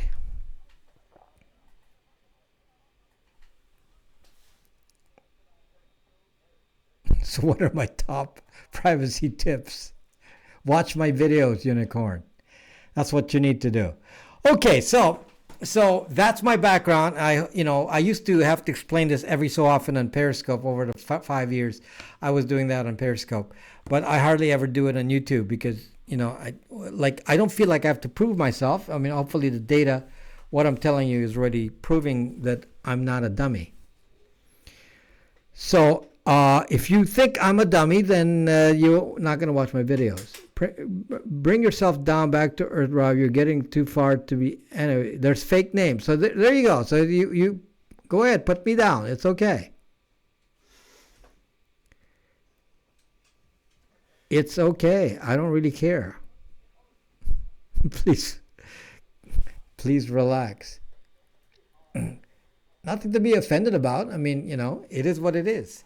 You could tell me I don't know anything, and I'd say, sure, whatever you believe. It doesn't matter to me. Didn't you watch my crypto video? I did one crypto video here on YouTube, and it's not getting views, so hard to make crypto videos because nobody watches it. But if you go to Periscope, I had weekly crypto videos. So there you go. Now you know what I think. Okay? Why does COBOL Forget COBOL, Lenny. I studied COBOL in college. I've never used COBOL in my life. COBOL was the language I actually used in college, and I have never used it. That is a zucking useless language. If you're going to play with Python. Like this is, Python, PHP, stuff like that. Some C, mostly Python because it's easier. C takes a long time. So I've been waiting for him to start this video for Thunderbird explanation. There's no Mickey Leaks. Thunderbird does not allow an app to work in the background and load HTML. It doesn't allow that. Almost every other client allows it, and the reason they do that is because they want to speed up the upload so that when you go to your email, it comes up very, very quickly. So they cache your email in the background. So that is a very bad trait. Now in Thunderbird, they don't allow that. In Thunderbird, they don't allow HTML to ever load unless you specifically load it. So, you have to click on the email and then specifically say load HTML. It doesn't do it in the background. Even if you specify, let's say you're using Outlook, Microsoft Outlook, and you're in the background and you say, I'm not going to load HTML, and you think it's not loading HTML. It is. It's in the background. I've tested this. It actually does this. And I've tested it in all the major, Outlook, for example, Mac Mail, iOS Mail, on and on and on. They all do it. They all download it in the background. So they're very dangerous because you can have a beacon attack where somebody then connects to your website and they can get your location and other things because your phone is connecting to a website without your knowledge. So you don't want that. Thunderbird does not allow it. So Thunderbird is the safest email you can use. If you do not have Thunderbird, don't worry, just use webmail. Okay, what Kelp, hold on, I've been missing your statements here. Being able to say, COBOL is a nerd wink and nod, don't hate. It's pretty funny, I've never used it. Now, can I tell you the first programming language I ever used? Which I did not know, I had to learn it, in a few days.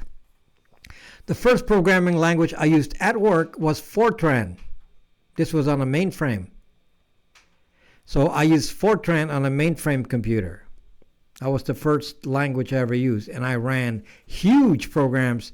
This was mathematical simulation models, Monte Carlo simulation models using Fortran. That was my first programming project that I was in charge of. Pretty heavy stuff for a beginning programmer. So the very first thing I ever did in programming was very, very heavy stuff. Simulation programming. Monte Carlo simulation. So pretty heavy math too. So yeah, so that was my first programming thing to do. After that, I was designing mainframe systems.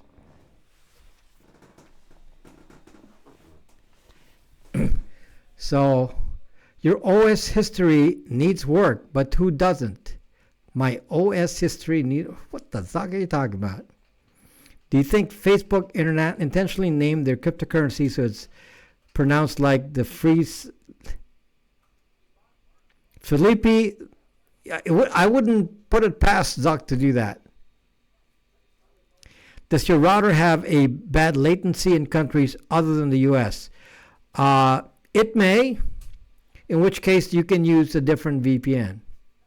You can use the same router with your VPN. For example, I have somebody in Denmark using this with a different VPN that's based in Europe. The ones in the UK don't seem to have any problem with it working off East Coast, my East Coast servers. So it's been okay for them. Did you guys? There's actually cables running from Europe to the U.S. for internet access. There are, and they're fiber optic. They're very fast.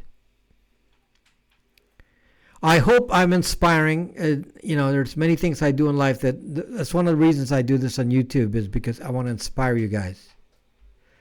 Okay. So yes, I want to inspire you first, that you can do, achieve privacy. It's, with some work, and I want to inspire you to do it more as a fun thing rather than fear. We don't have to worry about doing this from a fear point of view. We want to do it because we can, and we will trick the system and use them.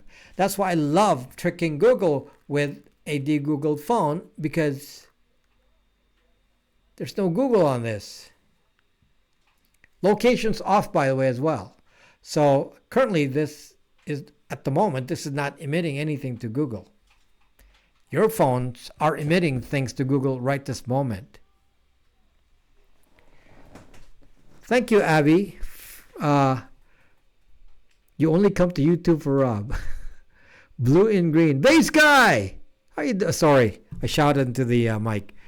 Bass guy, how you doing, buddy? So anyway, in the ocean, break the indexing. There you go. I'm studying for just getting cybersecurity. See, the thing is that I came in from a different angle, XX. You see, I came in from the angle of programming at a very low level on using the internet, when the internet was not well known yet. So at the beginning of the internet, nobody knew how to do things on the internet. So I had to invent things. There are things that, didn't exist. So, at the very beginning, that you had the very basic, web servers, but it was very basic. There was not a lot of stuff going on. So a lot of stuff we had to write ourselves. So I had to write, versions of distributed systems, and I even wrote programs to do, terminal emulation on Unix, and ways to fake terminal emulation so that you do it on a DOS machine. There's a lot of little tricks we got to do back in the day, because, it didn't exist. And that's why I know how to do certain things with cybersecurity, because it's not an effort for me to know it, because I already know how it works. Okay, that's the difference. Come on, base guy, you just showed up. Thank you. You have your own router. Yeah, I made my own router software. This is a gigabit router. You can use wired or wireless. I made it myself because I wanted a VPN router,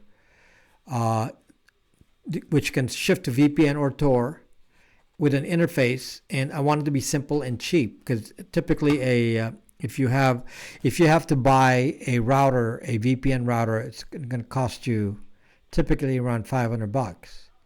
So I said, how do I do this? So I used the Raspberry Pi 4, and then made it into a pretty powerful device.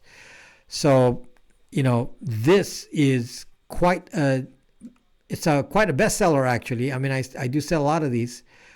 I don't make a lot of money on each one, but apparently a lot of people buy this, so it's very popular, because it is pretty amazing that you can VPN your entire network, which is so little effort then to be on a VPN, because you just put your network on it. So everything you do is going to be on the VPN. You can design as a new internet within the civilian internet. They already did that. It's called I2P. Kelp, that earn it is zocked up, but I don't know what you think. Yeah, earn it is. How do you pronounce that? Earn IT? Can you point your router at the Proton VPN servers? Yeah, if you have a Proton VPN subscription. One of my users actually uses Proton VPN, even though I hear that's a pretty sketchy company. That's a very sketchy company, apparently. But I don't care. You use whatever VPN you want. This works with any VPN. If you're in Europe, all you have to do is buy your own Raspberry Pi and just buy the software from me, which you just download and burn your own SD card. So the cost of the software is $99. So just buy the software from me, $99.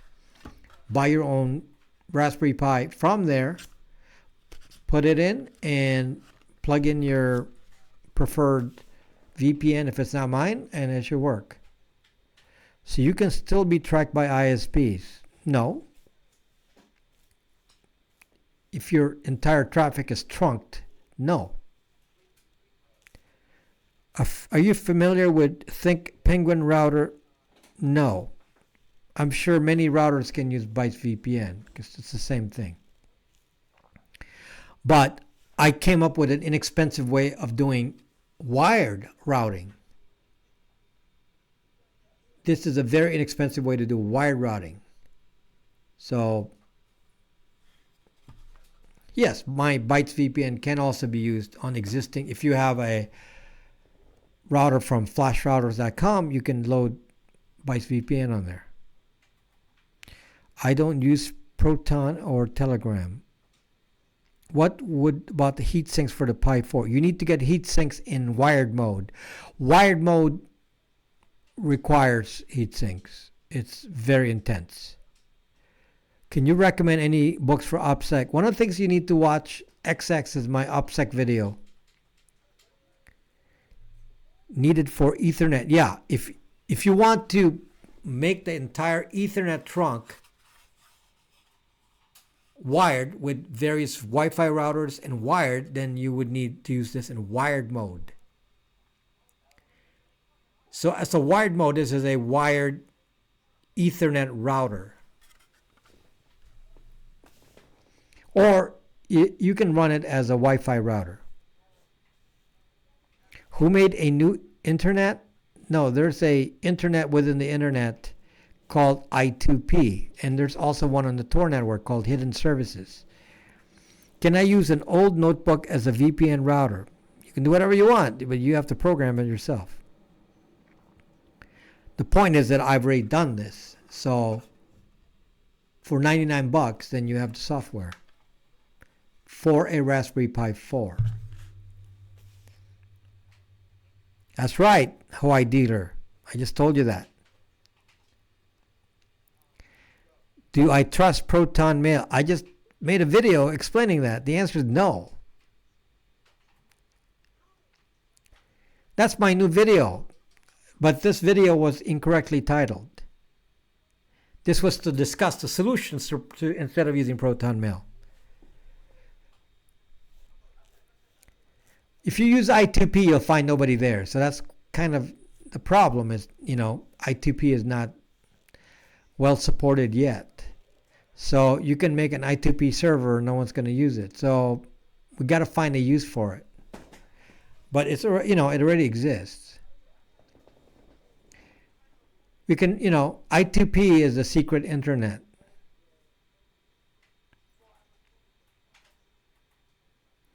Okay, so anyway, I hope you guys have a great Easter. I mean, this is kind of weird that, I do my broadcast always on Good Friday, and it's like, it's kind of weird because it's Good Friday, but then again, we're all home as well, so it, that's an unusual time.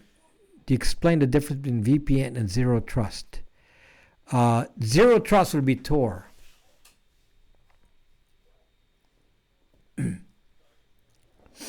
So a zero trust system would be Tor, since no one can read anything. Whereas a VPN, you have to trust the VPN vendor, any of them. If you don't trust me, you shouldn't be getting my VPN. If you trust NordVPN because you like a scamming company, then you should go to NordVPN because they're very trustworthy and they're scamming. I can't actually believe it. They come in here and say, why don't you use NordVPN? And, it's like, it's a big scamming company from Lithuania Go watch Tom Sparks' videos. Tom Sparks is the VPN expert. He actually uncovered corporate connections between some of these companies. Like, what? He found a connection between NordVPN and a botnet. Somebody selling botnet services? Wow. Yes, I can ship AOSP phones to Australia. Australia is one of the okay places to send to. Have a good Easter, Principe Vegeta. So I don't have that many phones. So, I think I have only 2 G7s and the rest are G7 plays. I only have two G7s left. I don't know what the Gopher protocol is. So, yeah. So the only places I can't ship, it looks like, is Europe, Western Europe, Eastern Europe I can. Western Europe and China. But I was able to ship to Hong Kong. I think that's the only limitation I have at the moment. You got a Synology box server. I don't know. I'm not sure. You may research what other phone you want to Google. You can do it yourself. But I only focus on one brand so I can do it fast. Otherwise, it's not worth it. The hourly rate for doing it took me 2 weeks to make the first phone. So if it takes me 2 weeks to make the first phone, and I hard bricked it, I can't afford to do that on every new phone I make. So in order for me to sell at a reasonable price, I can ship to India. In order to be able to ship at a reasonable price, I have to make sure I can do it quickly and accurately. So yes, I can ship it to India. Tor's cool. I don't care where, just because criminals are using it doesn't make it all criminals. We need something like Tor. If I'm Snowden, I don't have a choice but to use Tor. There's no other choice for me. Okay, so, you got to have a way for people to, if you're a journalist and you don't have Tor, then you don't have an option. I've been watching videos for a couple of months now. I have learned quite a bit of useful. Thank you. Thank you, Harsha. Thank you. I have never shipped to Russia, so I have no idea. You made your own phone now. No, the phones are Motorola G7s and Motorola G7 Plays, and I'm put a de-Googled Brax OS on it. And these phones have no identity on it. You never log into it with Google anything. There is no Google identity of any sort. Therefore, when you use it with any apps, including apps like you find on the App Store, it doesn't have any identity associated with it, and it doesn't have the Wi-Fi scanning that Google has. And it comes with all the preloaded software and already the spoofing and all that's already built in. Okay? So now if you want a Linux phone, I sell a Nexus 5 with Ubuntu Touch, which you can do again yourself, but I have Nexus 5s I got in volume, and then I install Ubuntu Touch on it. It's bad to combine VPN and Tor because either you have no effect on it or you actually skip Tor, depending on which one is first. Okay? So if you're using a VPN and then the VPN connects to Tor, depending on where the server is, then you actually talk to the VPN outside of Tor, and then you actually never even went to Tor. Now, if you use Tor to connect to a VPN, now it's in reverse. So VPN thinks you're coming from Tor, but you still exit from the VPN. So no benefit. So you got to be careful doing additive things like VPN and Tor That doesn't make them any safer because you got to find out what the endpoint is. Where are you exiting from? What are you exiting from? So, Tor routers, you enter in here, it comes out of Tor. Now, if you use a VPN through here, you come out of the VPN. It's just kind of pointless. Well, obviously, VPN Tor will slow you down. Tor is already pretty slow.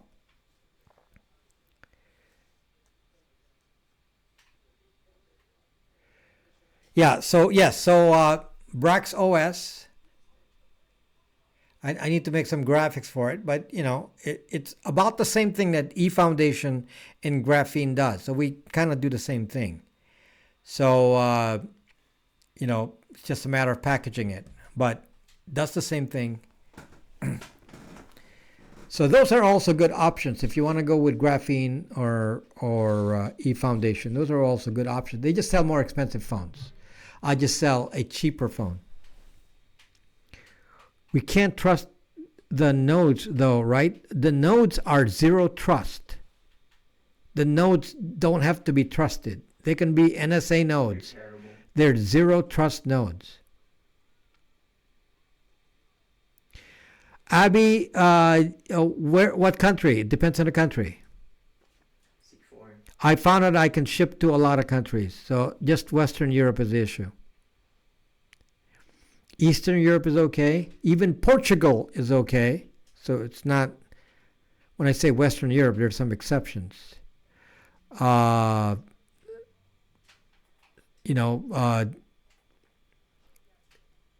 is okay with the exception of China. South America is completely okay. India is okay. Yeah, India is good. I can ship to India.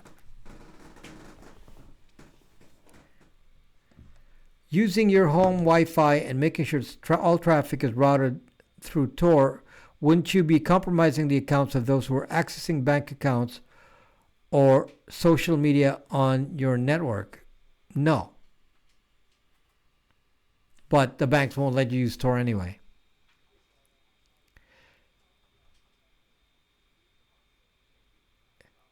Okay, anyway. Jellyfish is, no, I have to keep repeating summary. I already summarized. So anyway, we kind of got off topic and started talking about other things, but I guess that's what a Q&A does. People get to ask anything they want. Okay, this video is way too long now, so we're gonna have to stop it. I'm gonna release another video this weekend, though, a short one. The one that I'm going to release this weekend, I'll just talk about it briefly because it's kind of neat, is library. So for those of you who don't know this, I'm on this new platform called Library, LBRY.TV. Library, LBRY.TV, and it's like it's like a YouTube on a different platform, and it's based on blockchain and it's decentralized. And so it's not subject to the same censorship that Google has. And it earns you crypto every time you use it. And I'm pleased to announce that I am now in the top 200 of Library. I just joined Library about a month ago, and I'm in the top 200 creators. One or two of my videos has been in the top list and the trending list in the last few days. In the last several days. I am now the fastest rank changer. I moved 81 positions in rank as of yesterday. Will be hired tomorrow because I'm currently at rank 168, and that's going to go up. I'm already past those people. So I'm already going to be in the lower 160s off the platform. I'm moving very, very fast in it. So that platform is new. So join me. There's a link in the description. Join me on Library as well, so you can watch videos on Library. So a lot of the Linux people are on library. So, and actually, surprisingly, it pays more. Uh, you know, I made $50 for the few views I got on library, and I made $150 for almost 200,000 views here on YouTube. It's completely disproportionate. On a per view basis, I was making a lot more money on library. So library is pretty cool because you get paid too in crypto, and then you can give tips in crypto. It's pretty cool. Okay, so just by watching there, you get crypto, and then you can spread it around, and as you earn it. So library.tv, lbry.tv. I don't have to type the link, Lenny. It's in the description of the video. It's in the description of the video. So it's a new platform, and I'm already doing well in it after 1 month. So I believe they said they had 1 million active users a month now. 1 million active users a month. They've reached that starting this past month. And I think they have...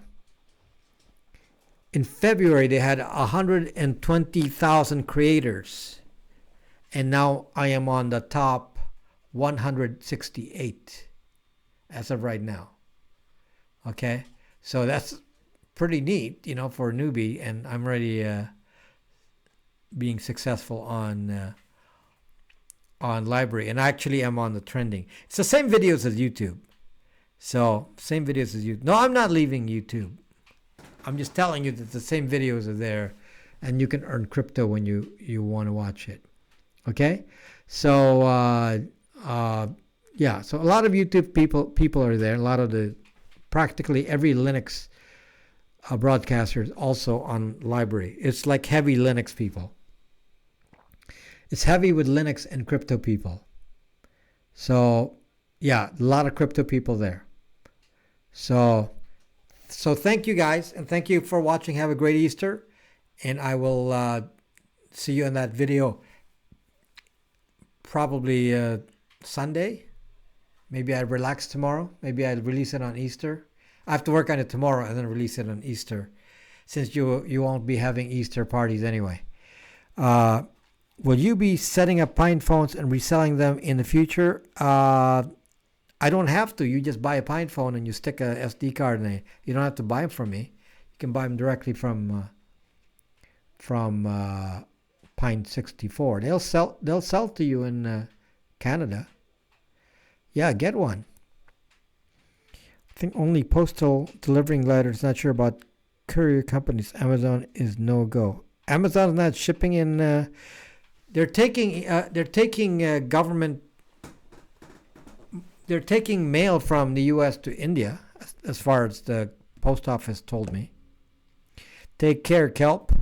Thank you, guys, and spread the word. We need to spread the word. And thank you for watching. Good night. Happy Easter.